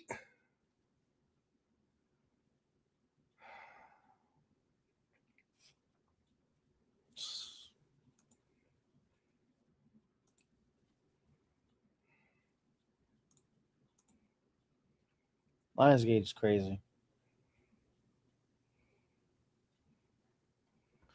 City's not having a good time, bro. No, he's not, bro. TJ said, "Nah, play that clip again." Lex, what did you saying, bro? I don't know. I'm not quite sure which is. Bro, this man looks glum, bro. Oh, why so sad? But what I think Paramount is doing right now is just buying themselves time. I think they're buying themselves time, and that somewhere 3 months, 6 months down the road from now, they're going to come out and say, you know what? We're going to pivot and buy Lionsgate. We just think we have discovered that the Lionsgate deal is a better fit for us. Or they'll come out and say, you know what? After having more time to consider it, man, buying NBC Universal from Comcast is a much better arrangement for us. What were we thinking? We're happy to walk away from the Warner Brothers deal, at which point they'll have to write a $7 billion breakup check to give to Warner Brothers, and they're going to have to move on. I think at this point, it's just a saving face situation. And again, I could be totally wrong. There's no official word saying any of this. This is just me looking at the data we have in front of us. Cozy, what's your thoughts on all this so far, bro? This is crazy. It's crazy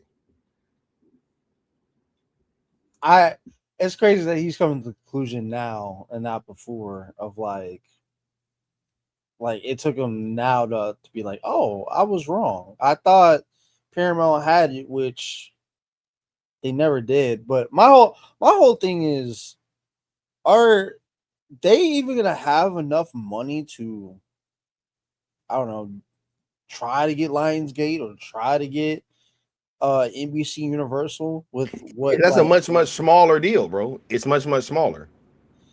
And I understand that. It's just that they're shelling a lot of money out, and I'm just like, are you just even gonna have because you gotta think about it.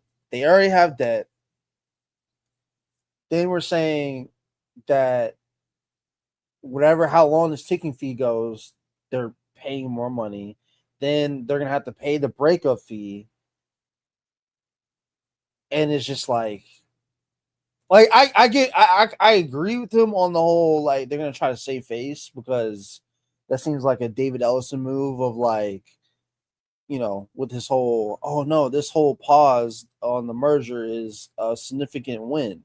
So they're gonna try to spin it into this good news of like, oh no, we thought Lionsgate or NBC Universal is actually the better fit for us, whatever. But it's a lot of money being shelled out, man.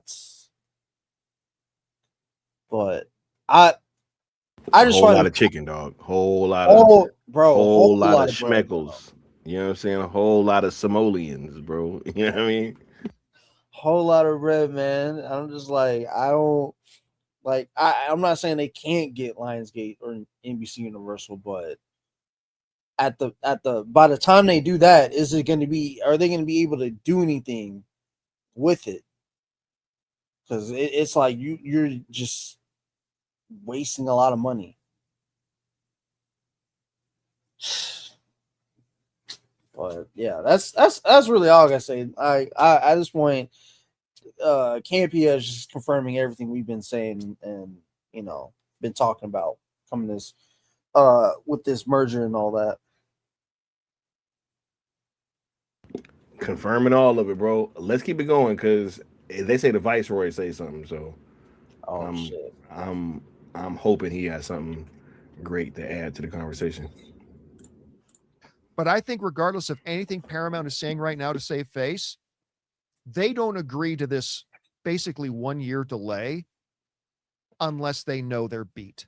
And I don't think they wanted to go through the year and pay another $300, $400, $500 million in legal fees and all that kind of stuff. So again, I could be right and I could be wrong. Now, of note, we've also got this where now there are some Warner Brothers executives saying, "Ha! That article looks familiar." Ha! Oh, is this the part where he about to say that it's Zaslav? Is that what's about to go down? I think so. I think he might. Let's see. Yeah, they actually hope this whole thing falls apart. That there are a bunch of executives at Warner Brothers saying, yeah, we would love this thing to fall apart. And you know what?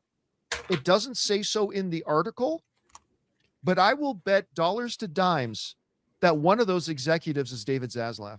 I'd bet money one of those executives is David Zaslav. I mean, he released that memo to his employees, which was very interesting.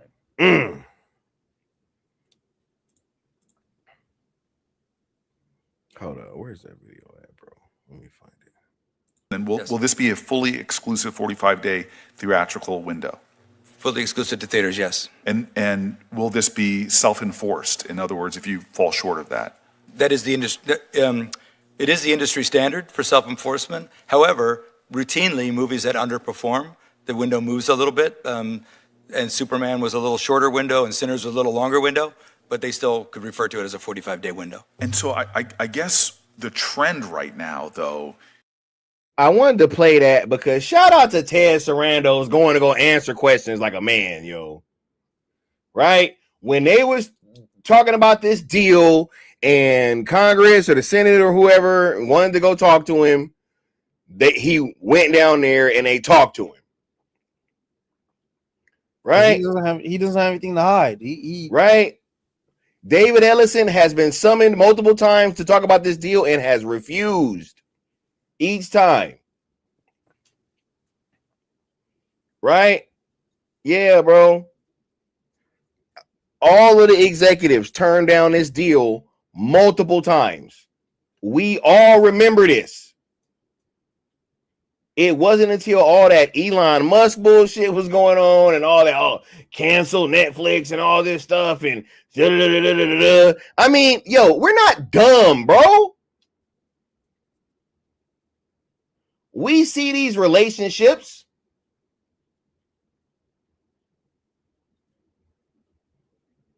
TJ said, I bet he lied about a death in the family. Bro, he was on stage at CinemaCon the next day. I told y'all on Bat Dan's channel, shout out to Bat Dan. I told y'all that death in the family either is cap or bro, this ain't no Batman shit, bro. it was either Cap or it was actually Death in the Family, but it was a family member he didn't really care about like that, and he just used an excuse. I told y'all, man. Motherfucker said, "Hey, I'm about to get DC, so we're gonna start with a Death in the Family." I'm like, bro, come on, man. What do you think this is, bro? You at CinemaCon, smiling and shit. At the same time that you're supposed to be at the Senate hearing. Yeah.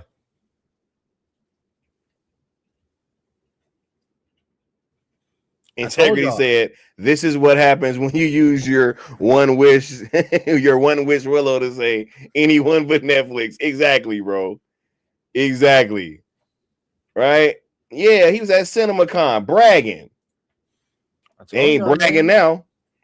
Bro, why does Robert Meyer Burnett look so glum, bro? Bro, what is going on with R&B right now, bro? Scott, I'm telling you, it's this DCU gun stuff, bro. He knows that this shit is not looking good, and he's put all his chips in, and then on top of, I don't know what.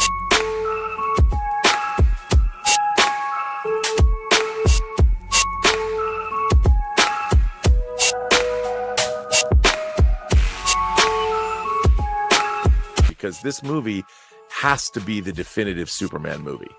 And I would dare say it has to be the best Superman movie that's ever been made.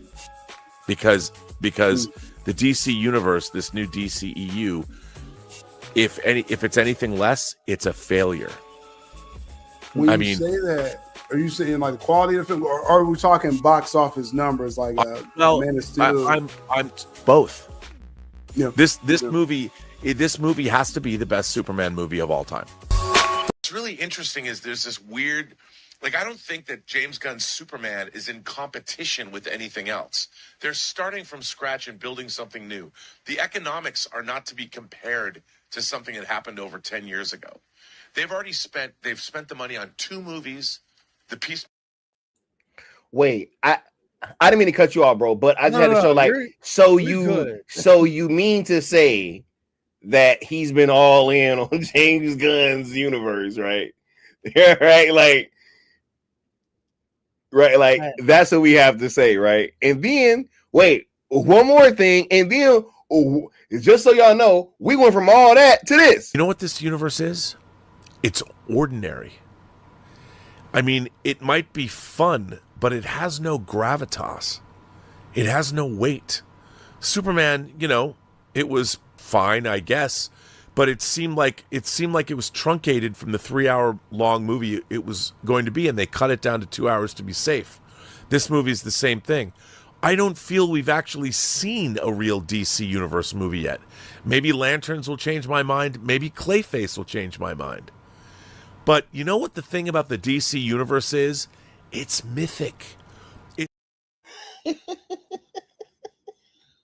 Okay, I'm gonna let you cook, bro. I'm sorry. I just, me and the Viceroy got some history, bro. You know what I'm saying? Me and the Viceroy go way back, bro. You're good, bro. I couldn't. What I heard was crazy. What the Why is he looking so glum though, bro? Hey man, like I said, this is what happens when you put all your chips on James Gunn and DCU. You hail him, even if he didn't say it. I know he felt this. Hailed James Gunn, the savior of DC, just for him to be wrong and for his Superman film to underperform. Supergirl really underperformed. Like, how do you sit there and tell people his DC isn't in or his Superman isn't in competition with anybody and just starting off? Your competition is Marvel, you doofus. Like, what do you gotcha. Like, what do you mean, bro? Like, you're working at DC. Your competition is Marvel. If you're working at Marvel, your competition is DC. That's how it works.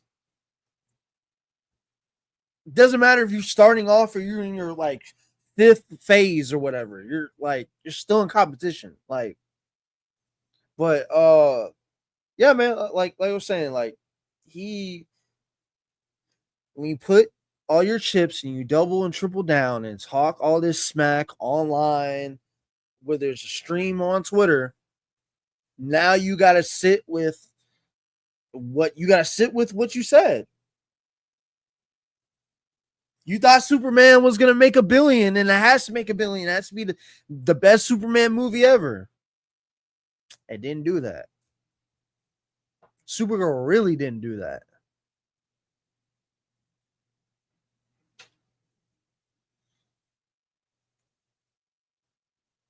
Very astute point from Integrity right here. Right. Yep. The first one was him being honest. The second one was after he got his marching orders. For sure. Hold on, let me bruh. I remember when these people were saying. What I'm trying to say here is that I don't even think this movie needs to be profitable to be successful. And I'm a bad messenger for this, but it doesn't mean I'm wrong. I need you to really listen, Linda, because I'm not. Somebody get these beggars out of here. How do you contradict yourself in the same the same clip? Like, oh my god, bro. I may be the wrong messenger, but I'm not wrong. Like, what? Yeah, that's because you know. It's because you know you full of shit. Right. But hey, hold up.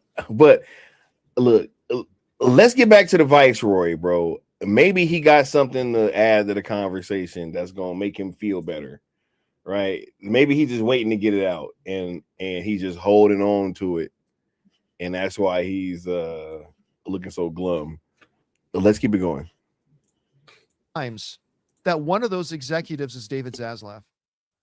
I'd bet money one of those executives is David Zaslav. I mean, he released that memo to his employees, which was very strange at the cusp of this deal, where he said, and anyway, it probably won't work and we'll get $7 billion. That's a strange thing for a CEO who just inked a deal to say to his employees. Now, just for context, you know what Jonathan's talking about. One of the employees brought up the question, what happens if the deal doesn't go through? And to that, Zaslav responded, then we go on business as usual and collect a $7 billion check. Yeah. And then they I just meet with Sarandos. And remember, we talked a while ago about that report that came out that said Zaslav didn't even really want this deal, but it's just that he could have been sued for not acting in the shareholders' best interest if he didn't pursue it and go through with it. And so there was a lot of words that really Zaslav didn't really want this thing, even though he's personally going to make a lot of money from it. So anyway, I stand here before you guys. Bro, we tried to tell him, bro. We tried to tell him the Netflix deal was cleaner. We tried to tell him. What I'm so confused about is it's a better deal, bro. See, look, if they keep trying to say this, it was a better deal for the shareholders. No, bro, let's keep it a buck, dog. They got strong armed into taking this deal, bro, man. No, literally, 100%. I still say that they just went with this deal because David Ellison was annoying the fuck out of him, and he was just like, you know what? Hey, Netflix, this is what we're gonna do. They're not gonna be able to acquire us. We're just gonna entertain them, let them bullshit around, and then when it's clear that they're not gonna get us, we're gonna come back over because it doesn't make sense for Zaslav, other executives, employees, all saying that Netflix was a better deal and they want to be acquired by Netflix than Paramount. Crazy. And my thing is, and this is just a genuine question, like, couldn't Zaslav just make the argument that he's thinking of the shareholders' best interests by going with Netflix instead of? Bro, they said that because look, here is the thing, right? It's that the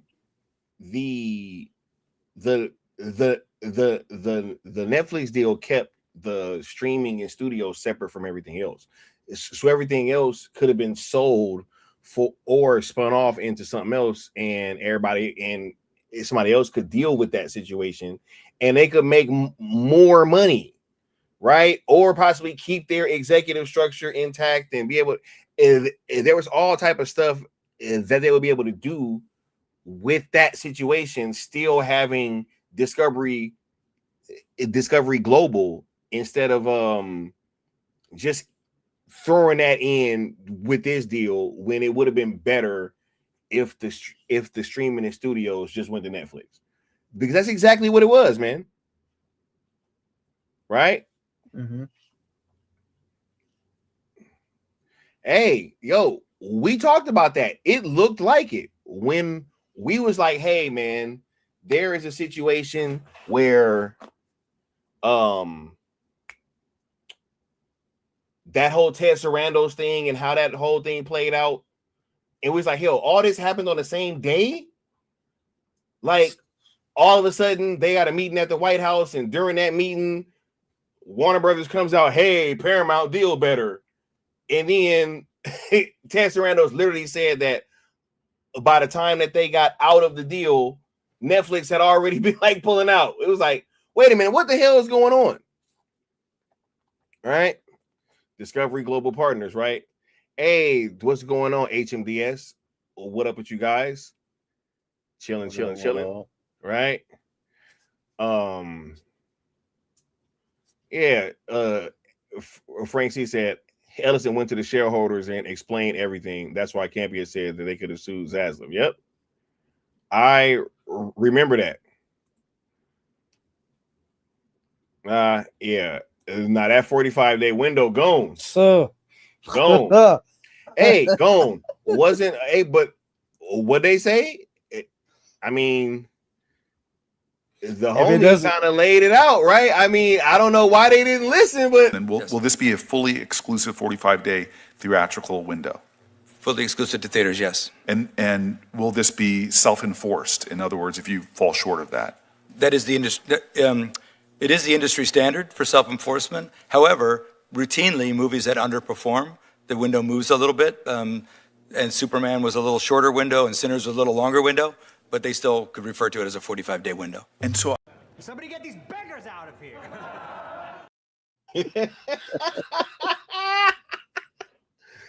Hey, yeah. Nah, that 45-day window gone. St. Abbott said Pam Bondi admitted all of this. Yep. Crazy. So hey. And then it's crazy because she ended up getting fired.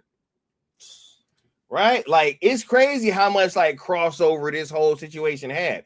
And we was telling y'all back then that like, hey, this looks like a strong arm. Integrity said more like 4.5 days, bro. Like 4.5 days, bro. Crazy. Frank C said it was Ellison's attempt at a hostile takeover. And that's why I don't want to hear a thing about Netflix meddling. Yep. Yep.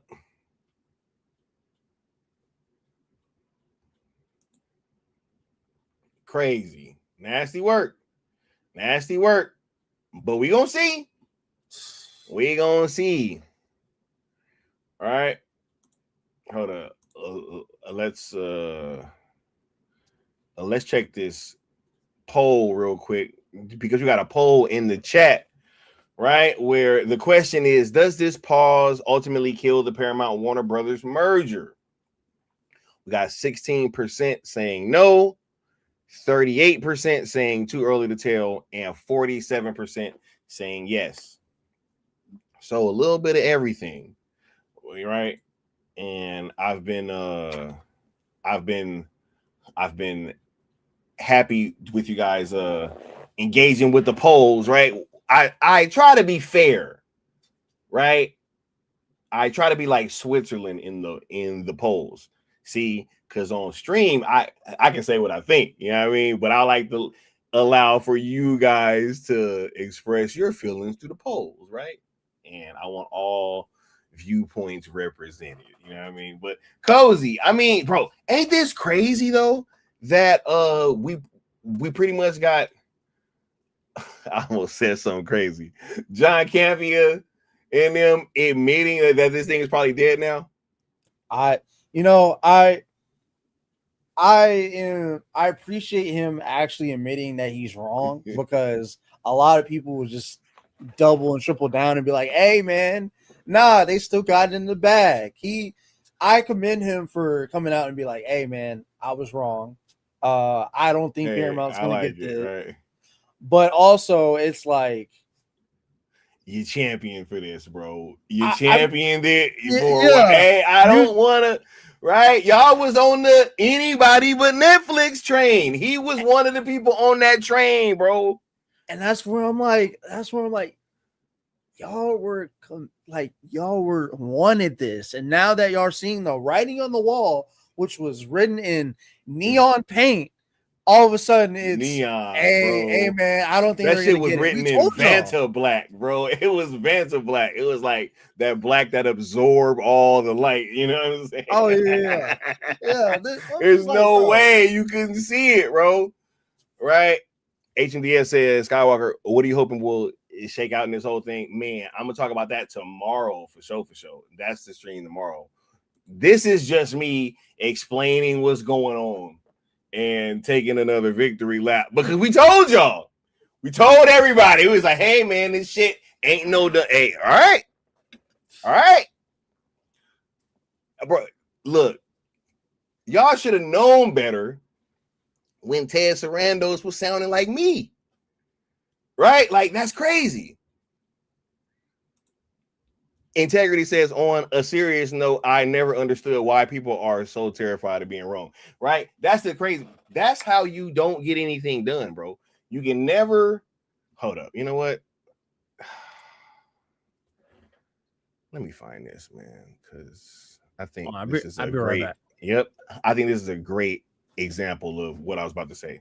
Pam and I truly believe, for better or worse, you can't do our jobs, or even the jobs below our jobs, where you're a gatekeeper for material and curating what gets brought up for greenlight consideration. You cannot do the job like you're afraid to get fired. Because if you act like that, innovation dies. You're just doing the job to protect yourself, and you end up making the same movie over and over again, and the consumer moves on. Right? Same thing with the viewers. Terrified with people terrified of being wrong. If you don't put yourself out there and have an opinion and be able to stand on it, who gonna believe you? Who's gonna believe in you? This is the problem. This is why you can't put the peacemaker suit on. I tried to tell him, bro. Anyway, look, I want to let this go a little bit more, because I'm trying to hear something from the Viceroy, bro. I mean, it's 8 minutes in, and the Viceroy ain't said nothing, bro. Hey man, the Viceroy ain't said a word yet, bro. Huh? I'm a little nervous for him. Yeah, maybe he gonna drop a bomb, bro. Maybe he gonna drop a bomb. You know what I mean? I want to hear him say something, please. Let's keep this going. Having changed my mind, I've been saying forever that this deal with compromises will ultimately go through. I don't think that's true anymore. I got a feeling this thing is going to be dead in the water.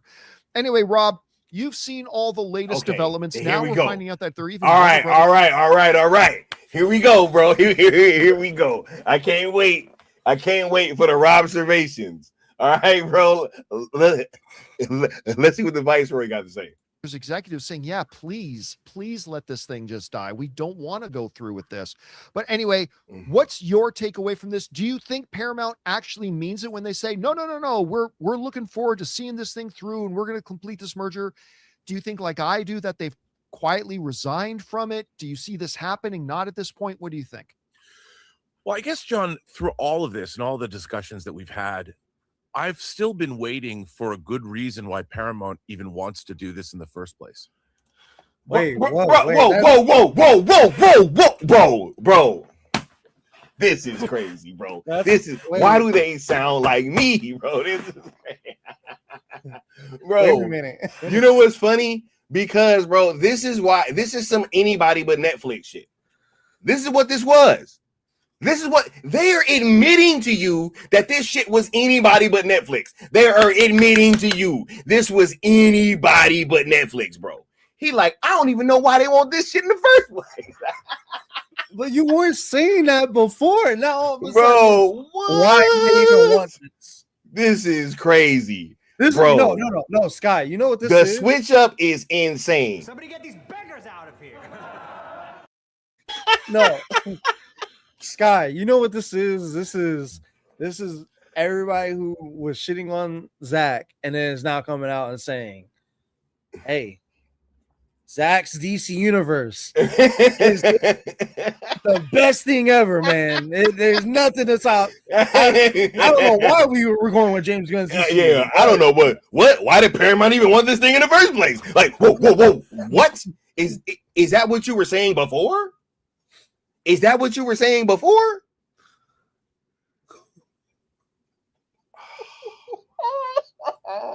Yo.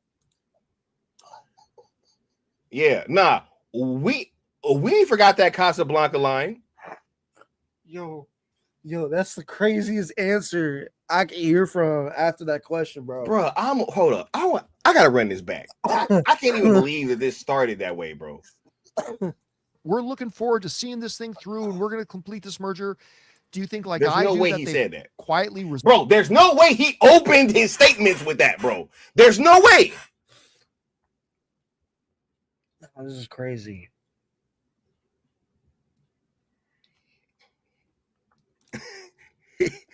He said, anyone for Zach, anywhere for Netflix. Wait, what were we fighting for again? Paramount. Oh, duh. Never mind. It's like, bro, it's just anybody but.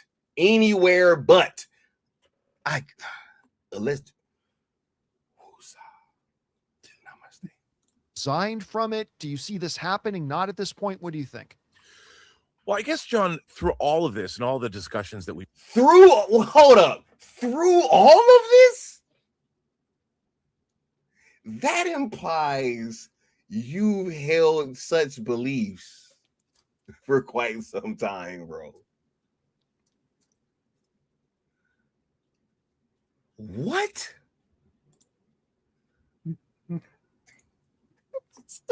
Like, yo, through all of this? I'm sorry. Do you think, like I do, that they've quietly resigned? Wait, am I tripping by breaking that down that way? No, you're not. No, bro, you're not. Because it's like He said, "Get some sage, Sky." Hold up, bro. I'll get some sage, bro. Go ahead, Cozy.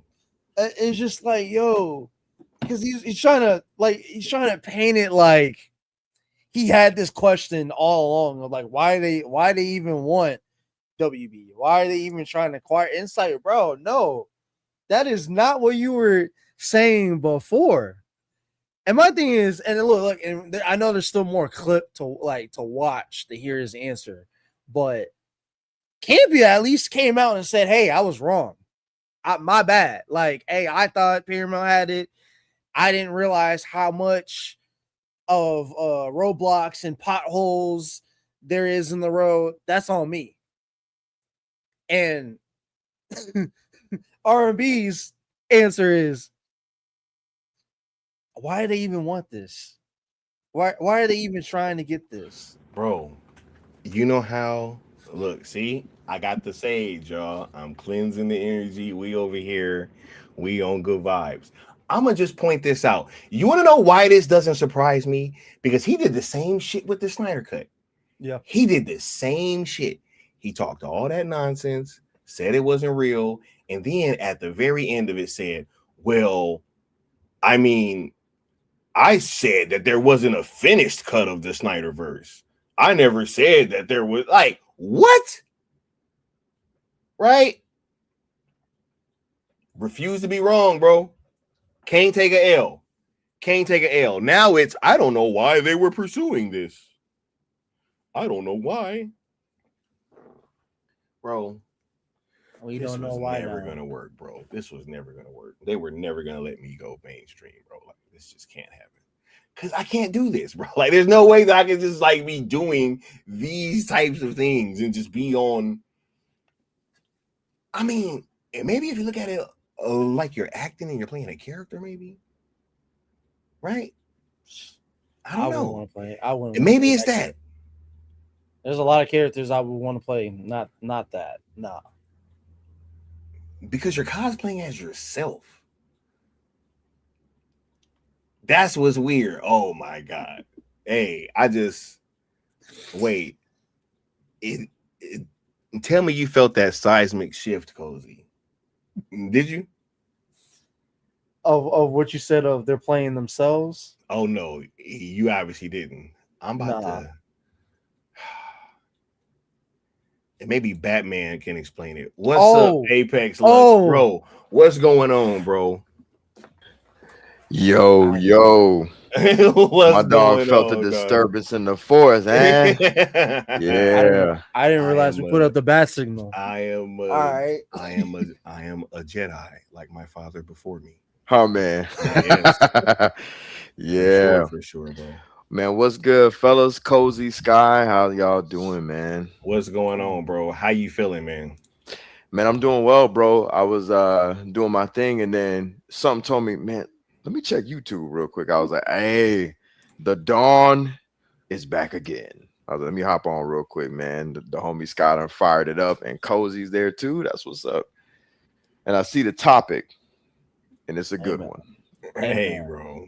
Yeah, Leon, have you seen? He ain't been watching any of this part. Okay, yo, I guarantee you I guarantee. Look, bro, we've done this shit a million times. I guarantee you, he just saw the stream was on, saw the topic, and he probably just hopped right in.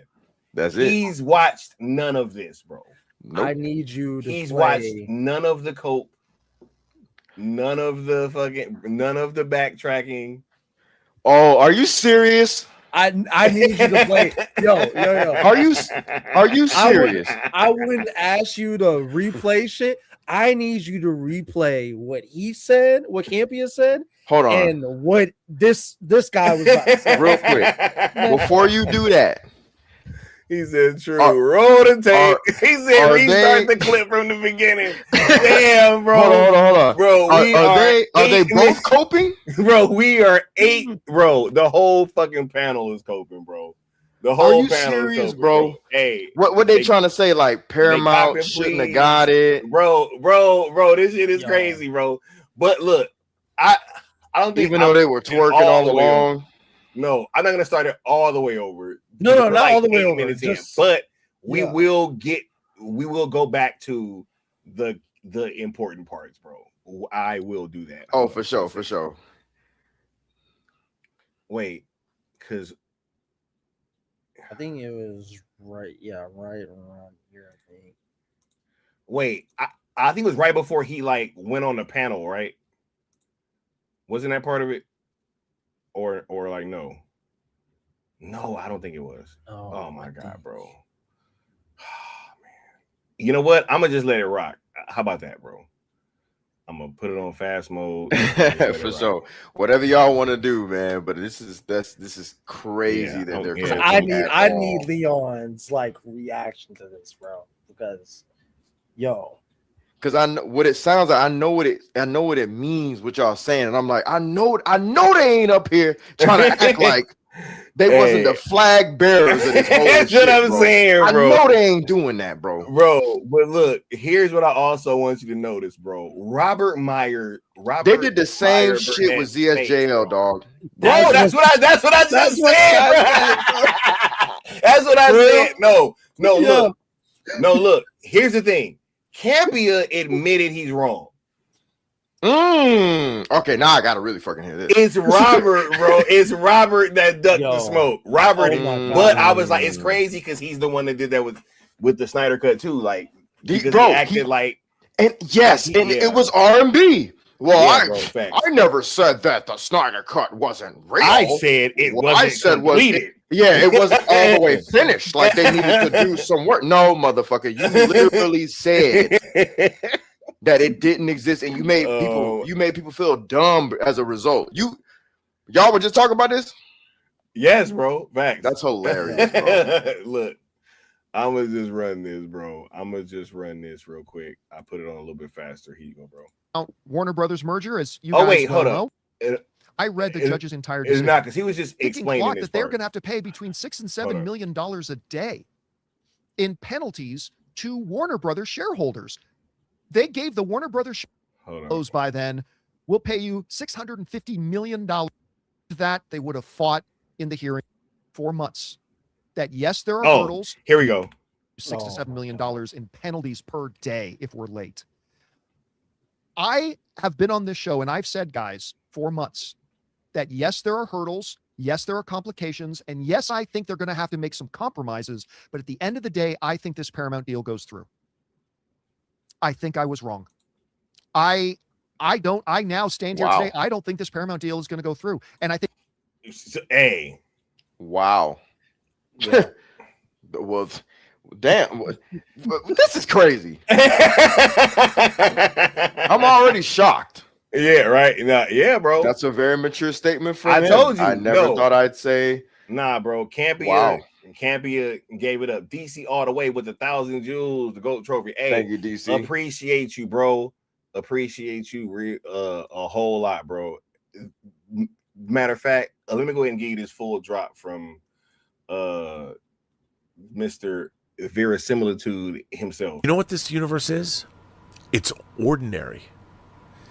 I mean, it might be fun, but it has no gravitas. It has no weight. Superman, you know, it was fine, I guess, but it seemed like it was truncated from the 3-hour long movie it was going to be, and they cut it down to 2 hours to be safe. This movie is the same thing. I don't feel we've actually seen a real DC Universe movie yet. Maybe Lanterns will change my mind. Maybe Clayface will change my mind. They won't. You know what the thing about the DC Universe is? It's mythic. It's not about demigods. It's about gods. It's about larger than life gods. You know, the feeling, I did not get the feeling from James Gunn's Superman that Richard Donner's Superman instilled in me. Or watching Max Fleischer's Superman cartoons. Or watching Justice League Unlimited. Or Zack Snyder's the Justice animated League series. Hell, the George Reeves live action series from the 50s. Or Zack Snyder's I think David Cornsweet is a great Superman. I really do. Henry Cavill's better. I want to see him in a mythic movie. Like Zack Snyder's. I think that, unfortunately, the DC Universe right now has no foundation. It could blow away in the wind at any time. James Gunn really needs to lean into the mythic nature of these characters. They're too not larger than life. I understand making them relatable. Fleischer, bro. But, you know, the MCU did a great job of taking these characters and making them both relatable and larger than life. So did Zack Snyder. You know damn well James Gunn can't do that shit, bro. You asking a lot for somebody who can't do jack shit, bro. What do you mean? What do you mean? Yeah, I was hoping James Gunn's would be more mythic, more grandiose. He can't do that. Y'all are asking something impossible from him. That's fact. What do you like? What do you mean, bro? He hasn't even hinted at anything of that level, bro. Crazy. Crazy, bro. But look, Campia said he was wrong, bro. Let's go back. At the end of the day, I think this Paramount deal goes through. I think I was wrong. I now stand here today. I don't think this Paramount deal is going to go through. And I think Paramount knows it. And I think what Paramount is doing right now, and again, this is just my opinion. This is just what I'm surmising. Okay. But what I think Paramount is doing right now is just buying themselves time. I think they're buying themselves time, and that somewhere 3 months, 6 months down the road from now, they're going to come out and say, you know what? We're going to pivot and buy Lionsgate. We just think we. I was like, Lionsgate, bro. What? Bruh, that's not a pivot. Okay? If you're driving a car, you have stopped the car before it's blasted a wall in front of you because you didn't realize it was in front of you. That's not a pivot. You're trying to stop a car crash to then reverse to a simple parking spot. Lionsgate? That's not a pivot. That's what the fuck did what did I get myself into? This is a Lamborghini and I'm hurling down the street like I'm in a freaking Toyota. I don't know what I'm doing. Let me stop before I slam against this freaking brick wall, and let me go park. What's that space called? Lionsgate. That's crazy. A pivot. But yeah, semantics aside, that's crazy. I lost it, bro. I was like, wait a minute. We started out with WB and now we're getting Lionsgate? I'm like, bro, do you know what kind of, bro, that's a bigger downgrade than Cavill to Corn Sweat, bro. Like, what are we talking about? That's what I'm saying. Imagine, bro, like you think you about to hop into a Lambo, bro, and do something with it. You can't afford that. Get out. Stop. You don't know how to drive that. Go park. Integrity said the one thing that we do know for sure is that Netflix is not the right choice. So that's what they keep telling us, man. Oh yeah. My bad. I was on mute. That was Leon, funny. you don't, Leon. This is nothing, right? What is about to come up, bro? This shit gets worse than this, huh? This motherfucker R&B must have been on something. I'm not even gonna stop y'all. First of all, bro, he's just gonna keep looking glum for like a while, bro. Yeah, look at his face, bro. Bro, Leon, I'm telling you, he from the beginning of this video to where we're at right now. Somebody get these beggars out of here. Sorry. Yo, yes. He was quiet the whole time. Beginning to where we are right now, quiet. Like, I'm so glad, bro, because he needed to be fucking silent. He is like big. How do you get worse than Campia, bro? Like, and he's been worse than Campia before Campia just had this little mature moment. Because Campia's, he's always been a twerker for studios, right? But he'll have his moments where he'll make sense, right? He was even doing it during the Netflix thing. He was making a lot of sense with the Netflix thing. Eventually, right? Took him a minute, but eventually he did. R&B, on the other hand, you had to kind of drag him across the finish line, kicking the screaming. You know what I'm saying? Yeah. And it sounds like that's what's happening again. Look at his face. Yeah. No, because he look like he holding in shit. Because I want you to hear when Sky comes back and plays it, hear what the question Campia asked him, and then his immediate response. And we haven't even got through his like full whatever dissertation of his answer. Just the like beginning answer that he gives is it's already crazy. I'm just like, yo, like, there's no way this is your answer to this. Like, oh yeah. I'm back. Let's keep it going. I'm on pins and needles. From now, they're going to come out and say, you know what? We're going to pivot and buy Lionsgate. We just think we have discovered that the Lionsgate deal is a better fit for us. Or they'll come out and say, you know what? After having more time to consider it, man, buying NBC Universal from Comcast is a much better. What? Oh, my bad. Go ahead, bro. Go ahead. Just play it. Fuck. Oh, hold on. I gotta mute. This is crazy, bro. This is bro.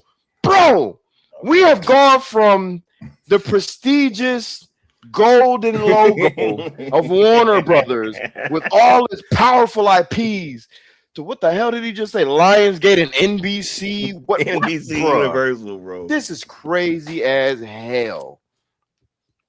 Oh, I love this. I ain't gonna hold you. I love this. Y'all see how an empire comes crumbling down, right? This is what you get for playing in waters that you cannot tread. This is what you get. Somebody get these beggars out of here. Yo, oh my god. Very well said.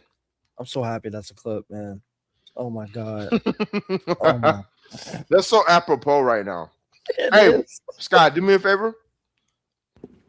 I need something out of here, man. Oh my god. Bro, that shit froze, bro. Yo, my fucking StreamYard froze for a second. Damn. Hey, I got you on the next one, bro. For sure. I love that's my new favorite clip, bro. Look, Get nah, these bro. beggars out of here. Bro, I've been using it, trust me, all night, bro. Gotta Trust me, love that bro. clip. Hey, let's get back to this though. Arrangement for us. What were we thinking? We're happy to walk away from the Warner Brothers deal, at which point they'll have to write a $7 billion check, breakup check to give to Warner Brothers, and they're going to have to move on. I think at this point, it's just a saving face situation. And again, I could be totally wrong. There's no official word saying any of this. This is just me looking at the data we have in front of us.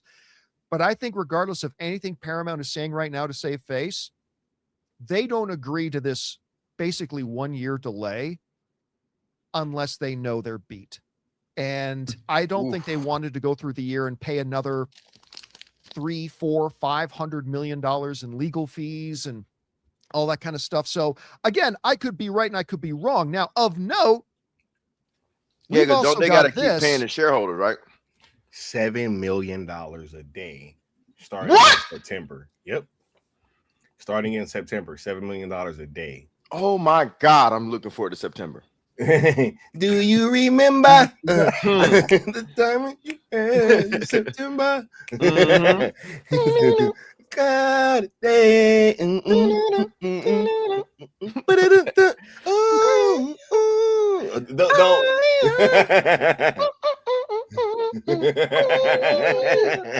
Bruh.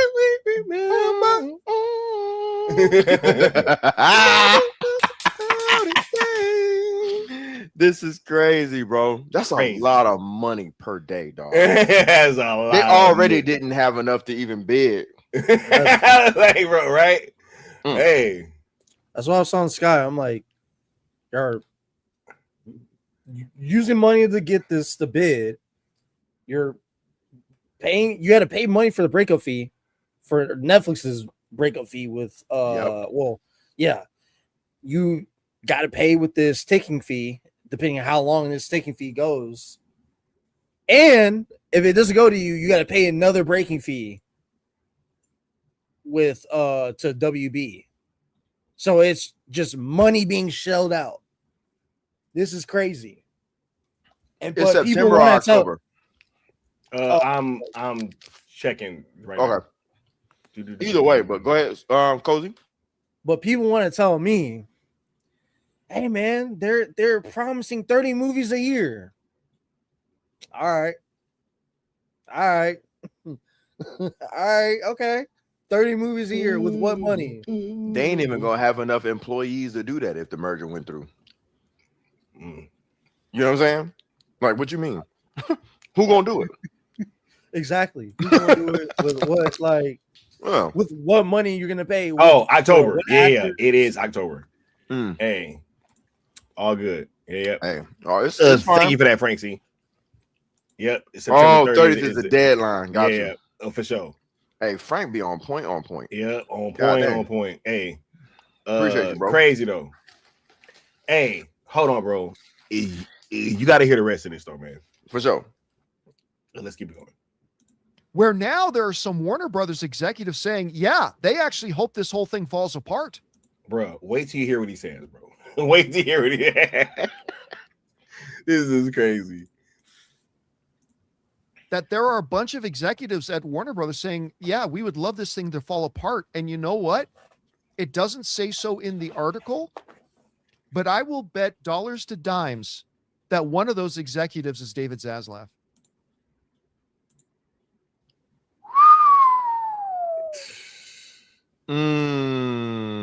Hey, watch this, bro. Watch this. I'd bet money one of those executives is David Zaslav. I mean, he released that memo to his employees, which was very strange at the cusp of this deal, where he said, and anyway, it probably won't work and we'll get $7 billion. That's a strange thing for a CEO who just inked a deal to say to his employees. Now, just for context, just you know what Jonathan's talking about. One of the employees brought up the question, what happens if the deal doesn't go through? And to that, Zaslav responded, then we go on business as usual and collect a $7 billion check. Yeah. And they just, hey, DC all the way. September is my birthday month too, bro. So, shit. Yeah. That doesn't bode well for Paramount.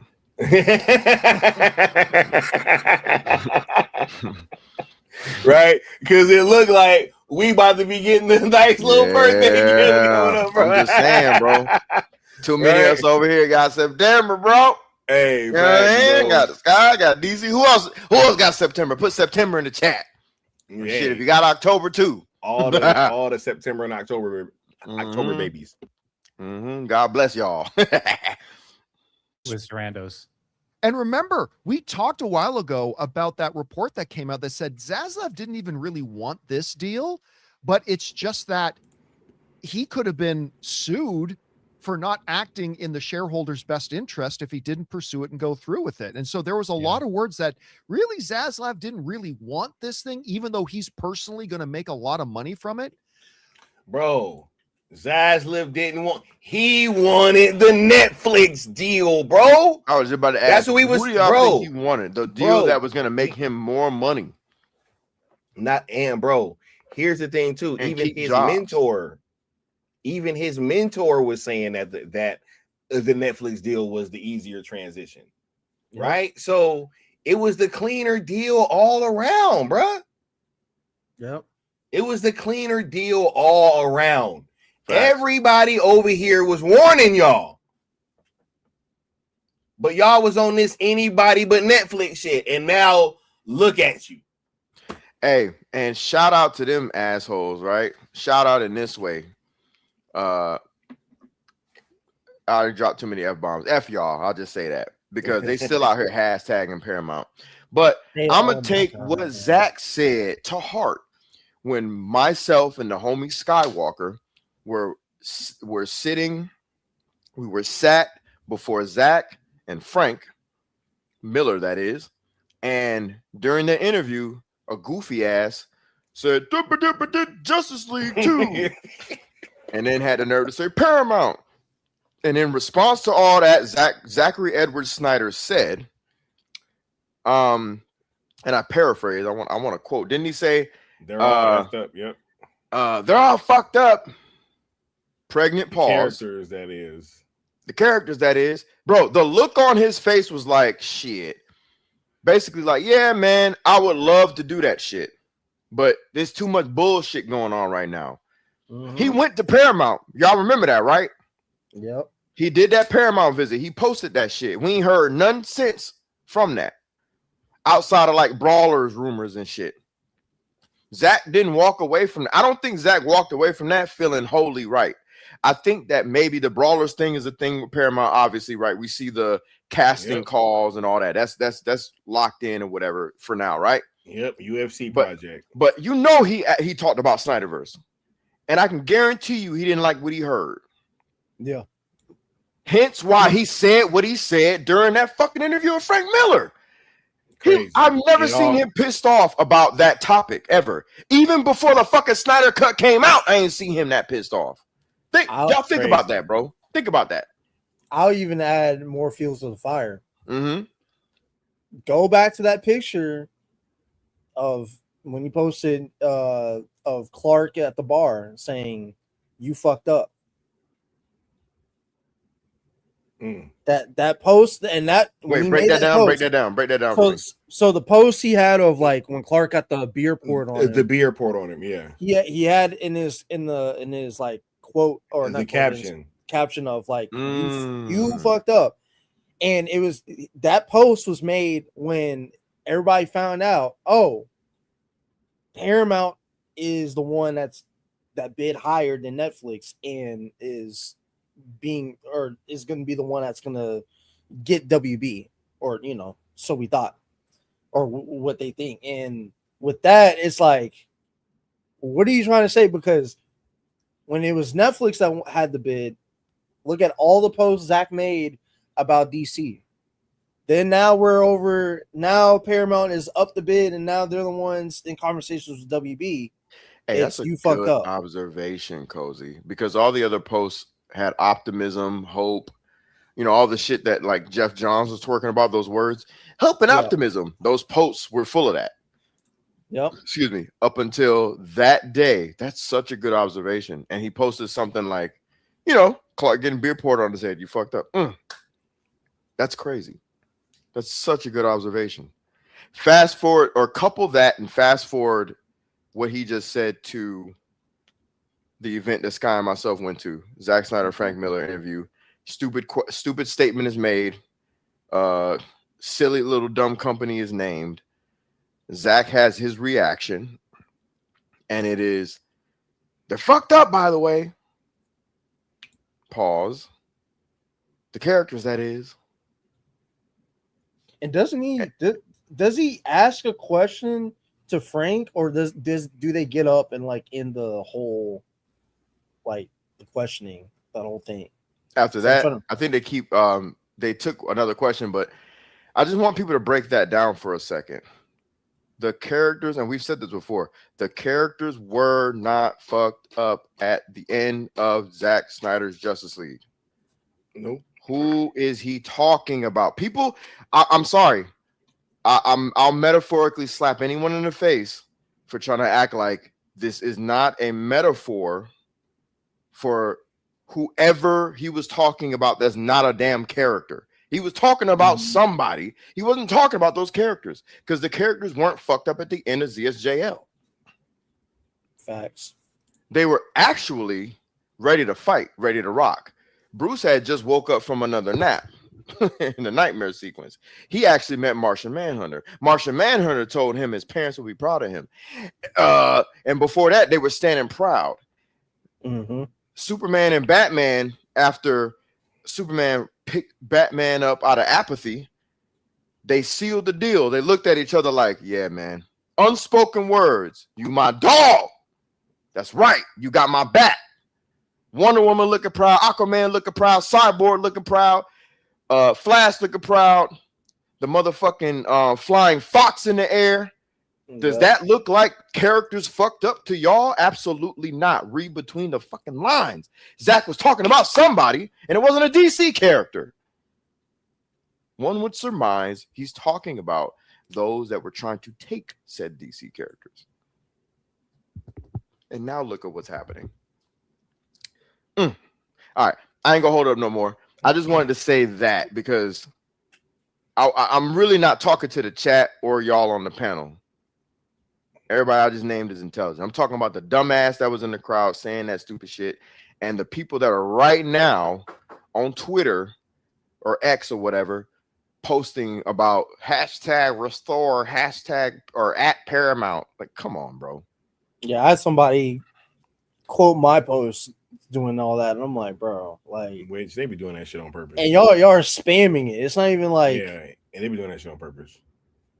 Crazy, but, bro. And before we continue, point out TJ's comment that he was posting more Cavill, and I know everybody, and when I say everybody, not people in here, in terms of everybody out there, tend to like not want to talk about it. ZSJL was on Netflix. It was on the platform. Facts. Yep. Hashtag ZSJL on Netflix. Yep. We did it. Hashtag ZSJL on Netflix. Hey. Which we're gonna be having a discussion about that tomorrow. Ooh. You know what I mean? But let's go ahead and keep this going. So anyway, I stand here before you guys having changed my mind.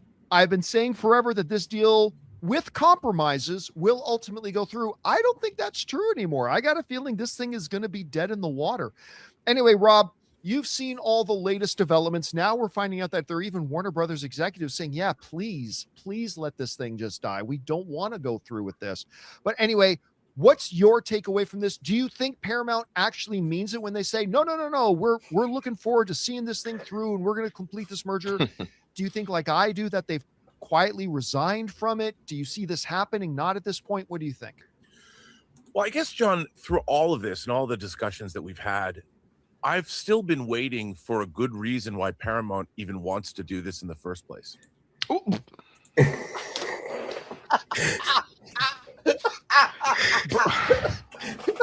Are you bro? Man, Bro, I told you. Hello, darkness, my old friend. Yo, why is he always answering these questions in this way? I almost tossed my fucking headset, bro. I swear. Oh my god. Are you, bro? Did he not do the same thing with the Snyder Cut, bro?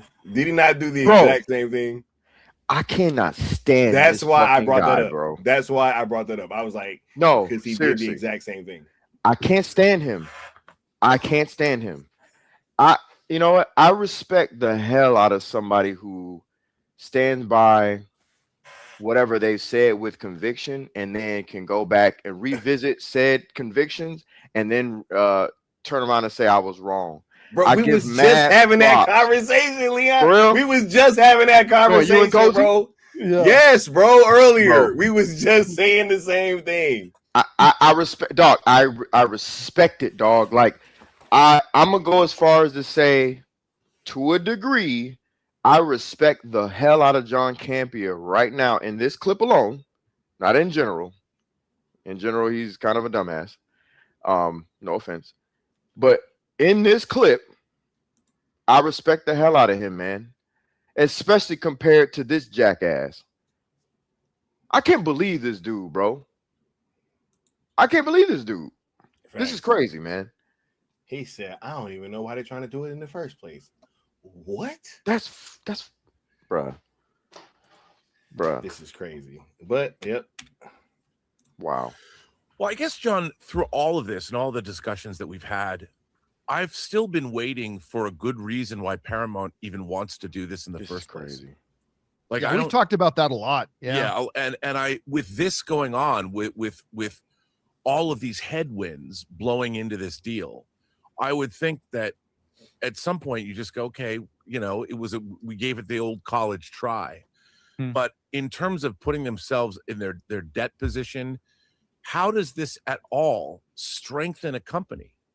I mean, I don't see they're bro. Get him out of here, bro. Get him out of here. Get him out of here. This is crazy right now. I can't believe this guy's talking like this. I cannot believe he is trying to sound like somebody who is the arbiter of sensibilities. Get out of here. You have been absolutely nonsensical the entire time. You've been a cheerleader. You put on your skirt. You've grabbed your pom-poms with a big ass P on your chest and a mountain. Shut up. That's Paramount, by the way. Yeah. Shut up. Yeah, get him out of here. You make somebody get these beggars out of here. This is crazy, man. Oh my god, bro. You make Clayface, this DC is different. If you make this good, this DC is different. They'll worry about their blockbusters later. That's so crazy, bro. That's so crazy to say, man. Come on, man. They'll worry about their blockbusters later. What are we like? Yo, oh my god, yo. Nah, these people can't be real. These people can't be real. Nah. This is crazy. Yeah.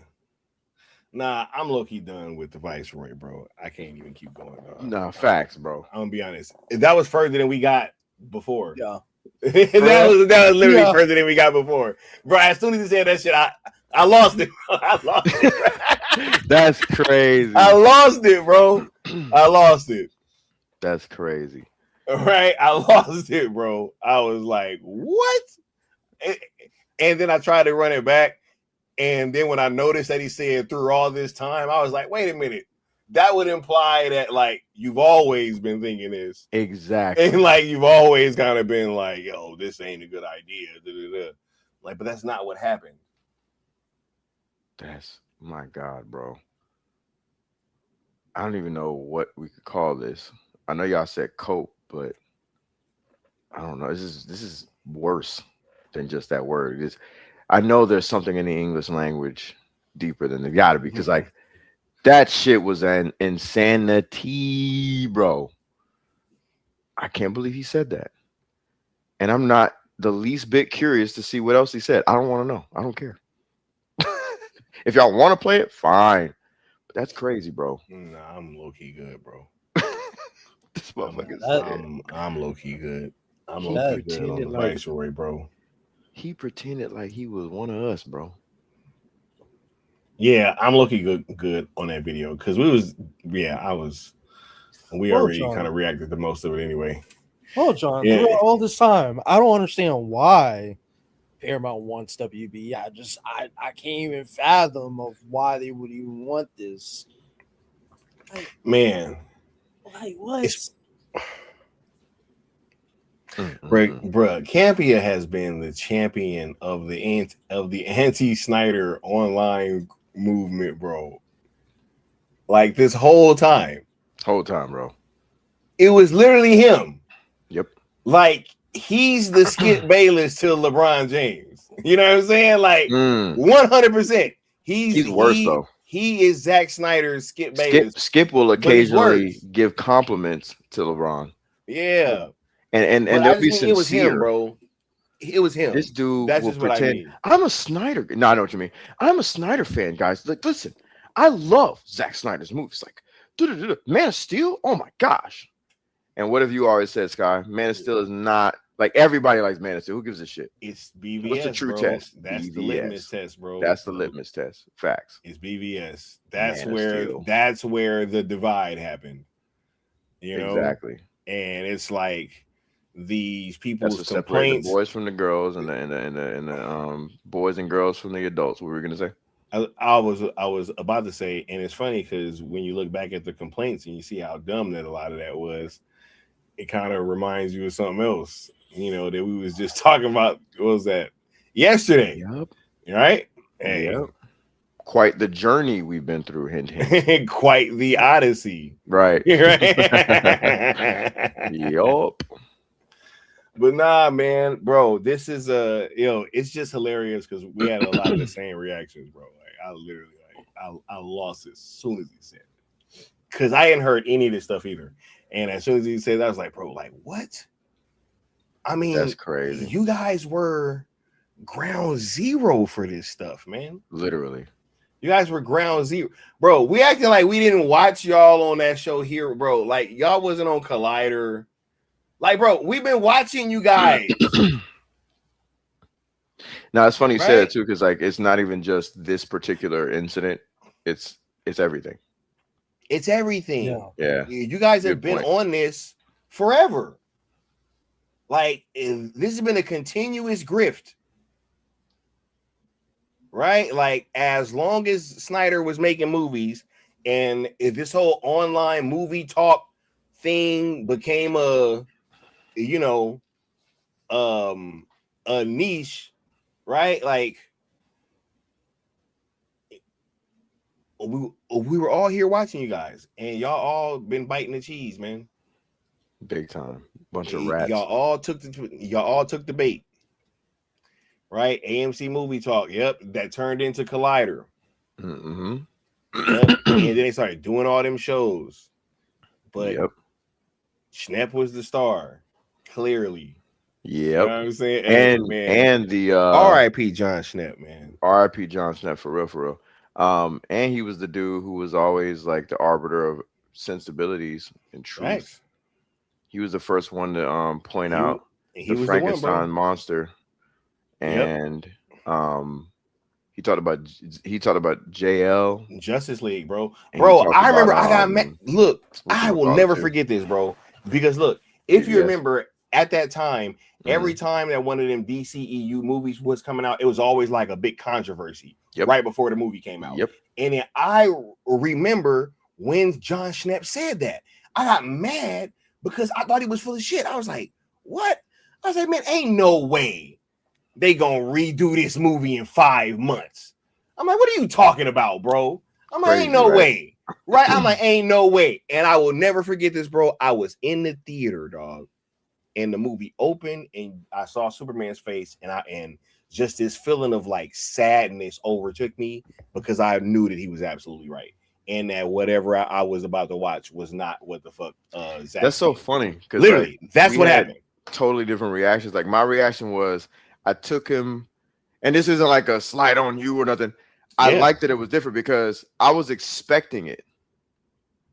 You know what I'm saying? Yeah. I was like, I saw it and I was just like, this shit crazy. Now I gotta pretend like I like this shit because that was one of the only times I've ever lied about a movie because I went with the homies.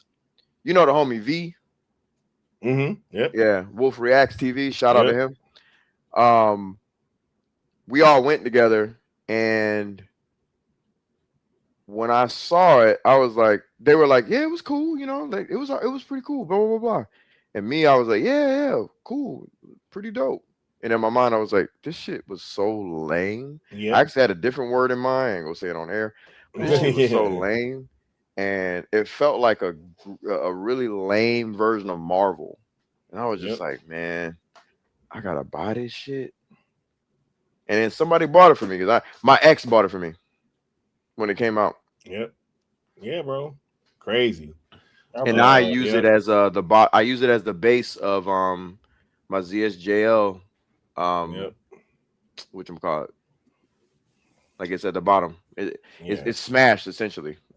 Dude, I had so much respect for Snap after that moment though. Yeah. Because like I knew he was right, bro. Nah, like because I just thought it was another one of those like things. Cause I remember, bro, it was like controversy before You thought Wonder it was hate Woman on came DC out. essentially. Yeah. Yeah. Because Okay. every time one of the movies was about to come out, it was like some big ass controversy. Like, oh my God. Cause remember before Wonder Woman, it was like something that leaked about how the movie was like unwatchable or something. And then I was like, what the hell? And then you go and you see it, and that shit's dope. And then I was like, bro, there's no, and I just didn't think anybody would be dumb enough to reshoot a Justice League movie in 5 months. Right. Facts. That was also part of it. I was like, there's no way he's telling the truth. I was like, there's no way that they redid this movie in 5 months. And I saw his damn face, and they had the digital mustache, which Schnepp talked about. Yep.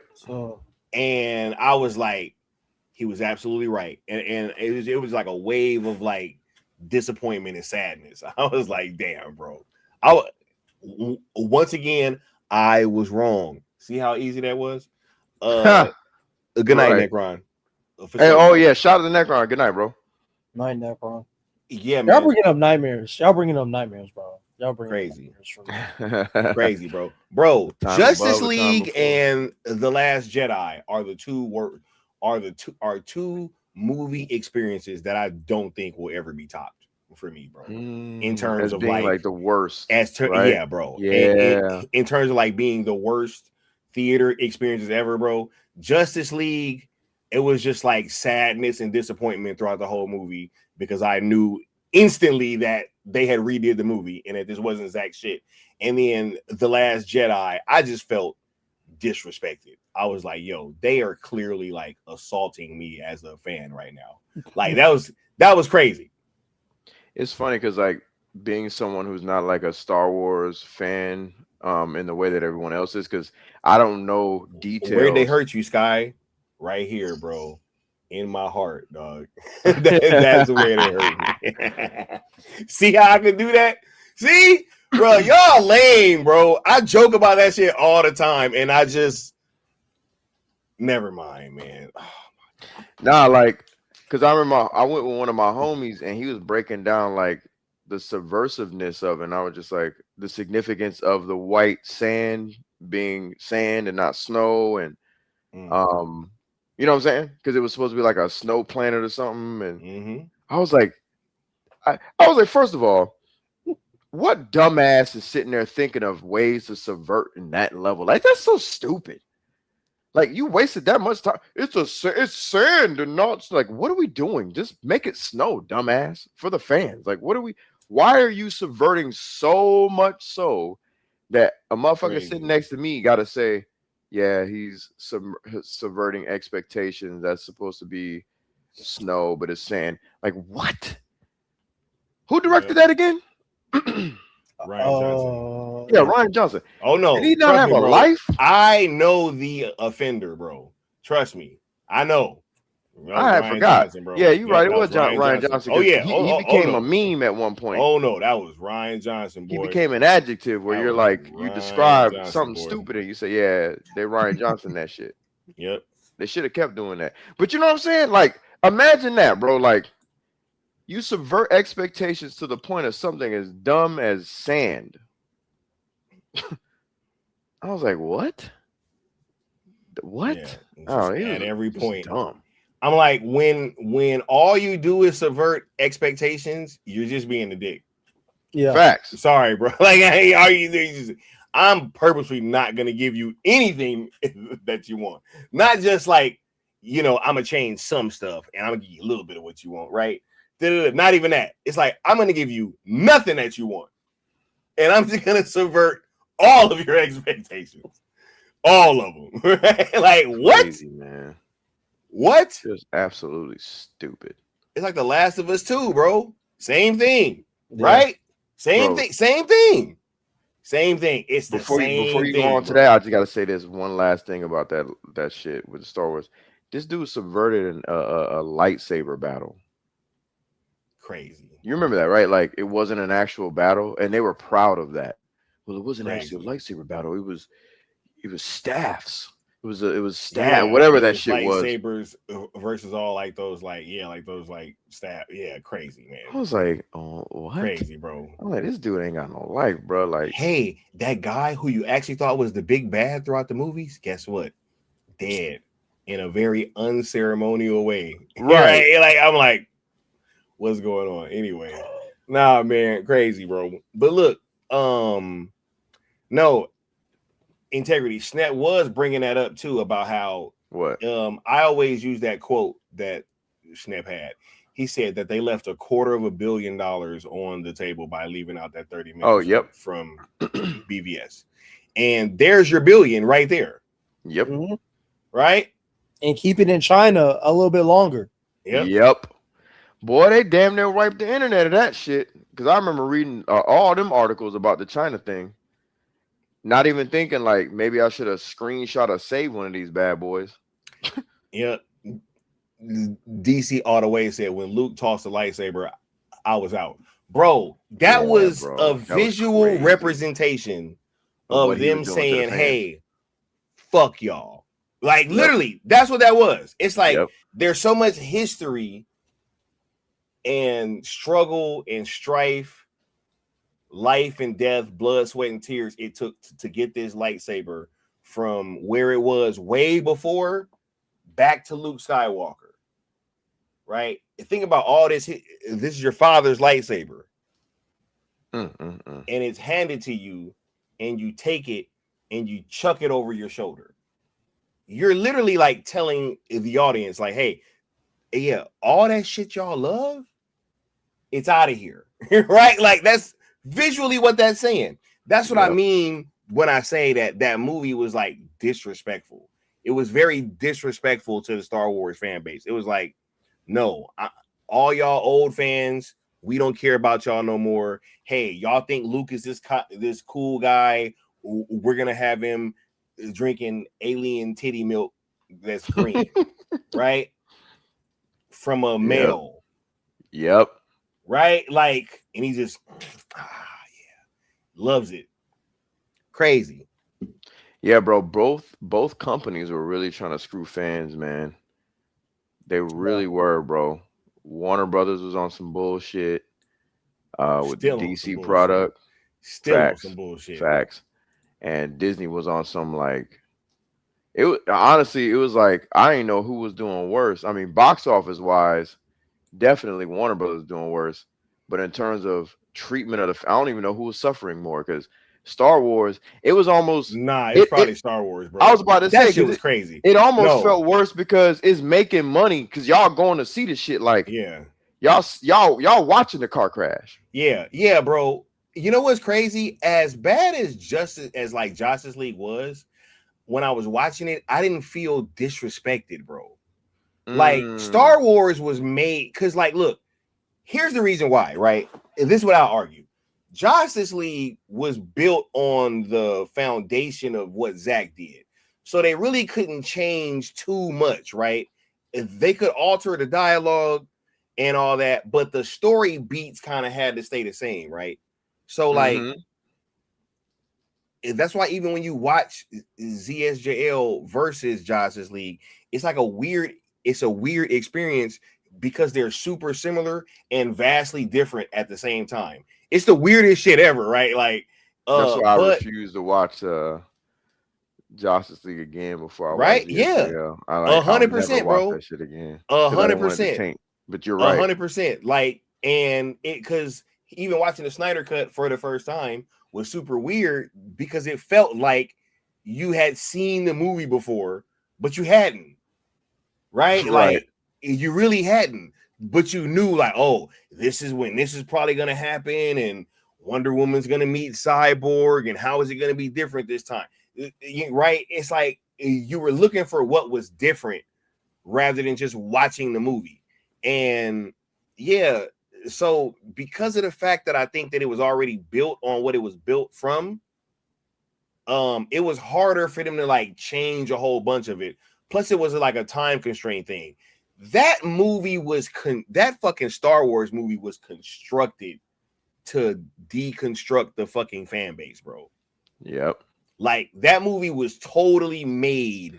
No, you are absolutely right because like say fuck the fans. We know like from a conceptual standpoint. We know for a fact that what's that boy name?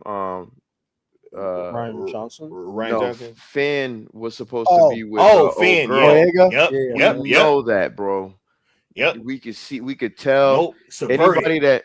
Yep. Anybody that knows films and knows cinematic history and how romance is formed. Bro, when he got the lightsaber, I was in the theater, bro. I was so hyped. Yeah. I don't care what y'all saying. I loved episode 7. I had a great time watching that movie. Bro, it's still my favorite. One of my favorite. Bro, ones. when people don't like it, bro, yeah, bro. If they I like talk that shit, movie. bro. When he got the lightsaber, dog, I was so mad at Kylo Ren. I literally yelled out in the theater, bro. Bro, you've been in the movies with me a bunch. Leon, I'm not that guy to be yelling out at the fucking screen, right? Bro, I yelled out, huh? Yeah, bro, I yelled out at the screen. I was like, yo, you better get that motherfucker, bro, because he had just killed Han. Yeah. Right? And when Finn got the lightsaber, I was like, yo, you better get that motherfucker, bro. I yelled out in the theater, dog. I couldn't even control myself. I love that movie. So, like, yeah, man. Nah, bro. He was absolutely supposed to get with Rey. And they was like, and he was supposed to be force sensitive. Force sensitive too. And they changed. They were like, "Oh, we never." And it's like, subverting expectations, bro. Yep. It was every single thing that was set up in that first movie was subverted in the second one. I'm like, you can't just keep doing that, bro. Yep. You make a very good argument, and I fully agree. But Justice League still fucked me up. I'm not gonna lie. I ain't gonna hold you. That still fucked me up. Like, yeah, man. I like see for you, Scott. You had like somebody you saw that said, "Hey, they're gonna reshoot this," so you're kind of prepared. Imagine not knowing this. Yeah, hyping your friends up. The possibility was absolutely in. The possibility was absolutely in my mind, and that's nasty word, Cozy. No, imagine this: hyping your friends up, because you seen Man of Steel, you seen BVS in theaters, and then you seen Ultimate Edition because you found out they took out 30 minutes from this, right? So imagine hyping this up because of course they're gonna, bro.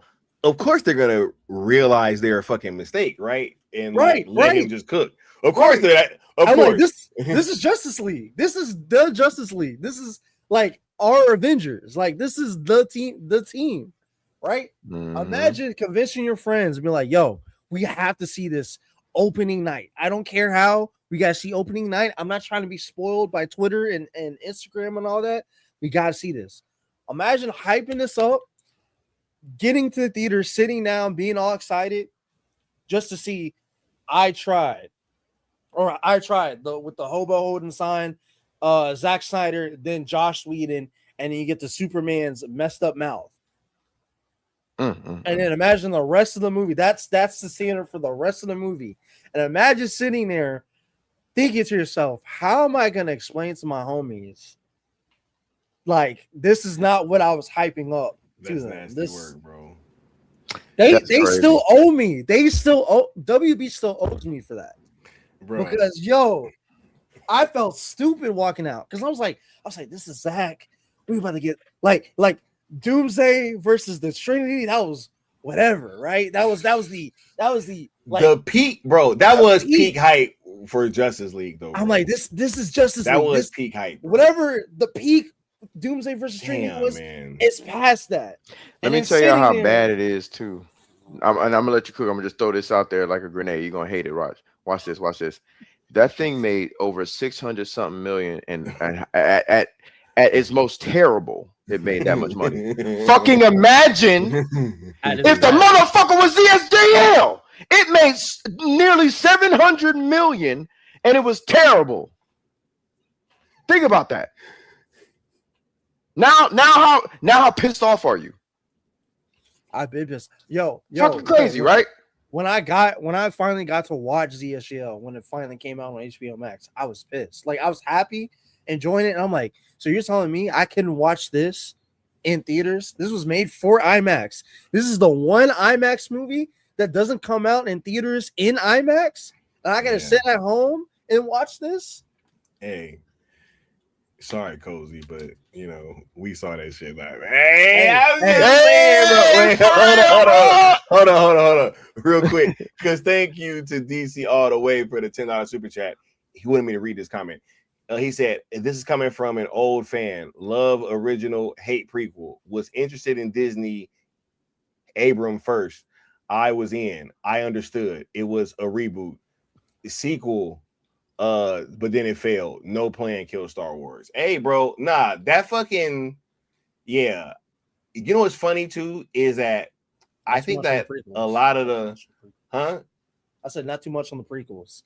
No prequels, bro. Facts. I have noticed that's the divide, bro. No, that's the divide. This is what happens, right?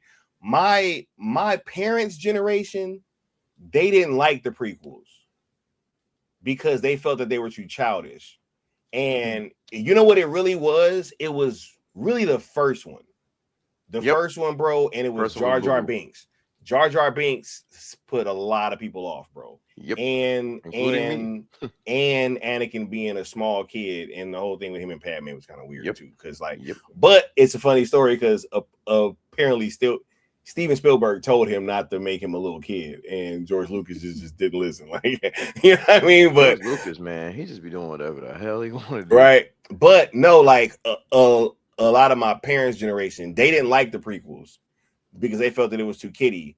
But they tend to think that the third one was cool for the most part, from what I understand. The third one is arguably the third best Star Wars movie ever. Right. Point blank. And so, but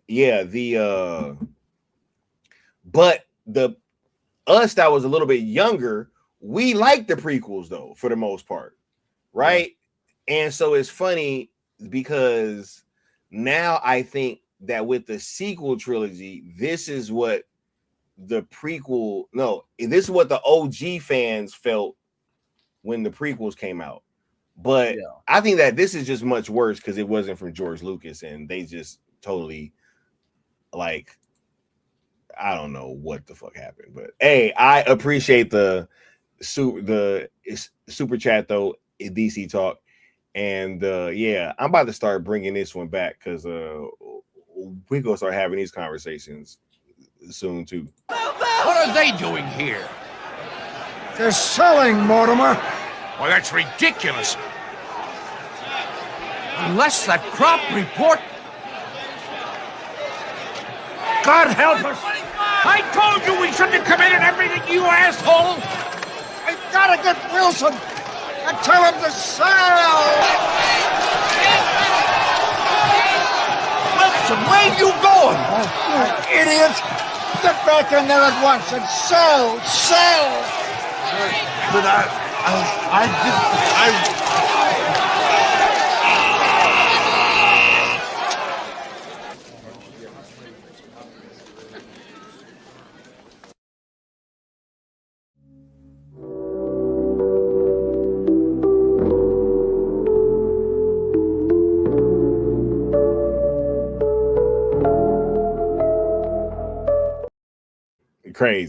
Crazy. But let's go ahead and start wrapping up, man, because we've been cooking for a while, bro. And yeah, I want to let everybody go ahead and get on to sleep, especially over there on the East Coast.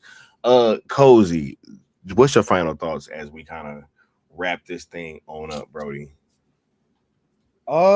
Just I'm very curious to see what the outcome is in terms of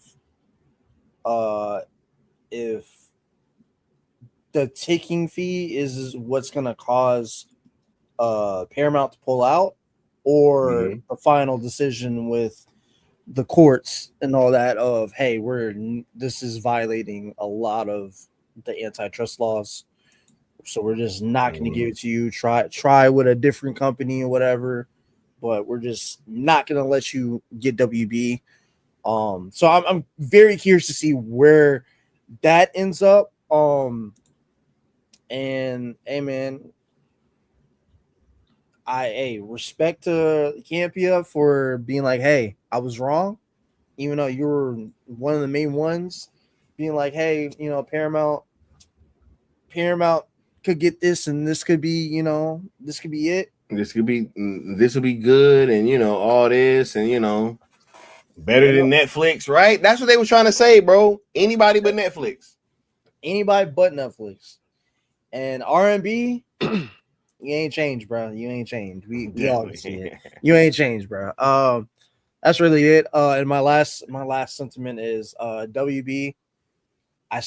Me and you still got beef. We still got beef for that Justice League bullshit, bro. That's it. Somebody get these beggars out of here.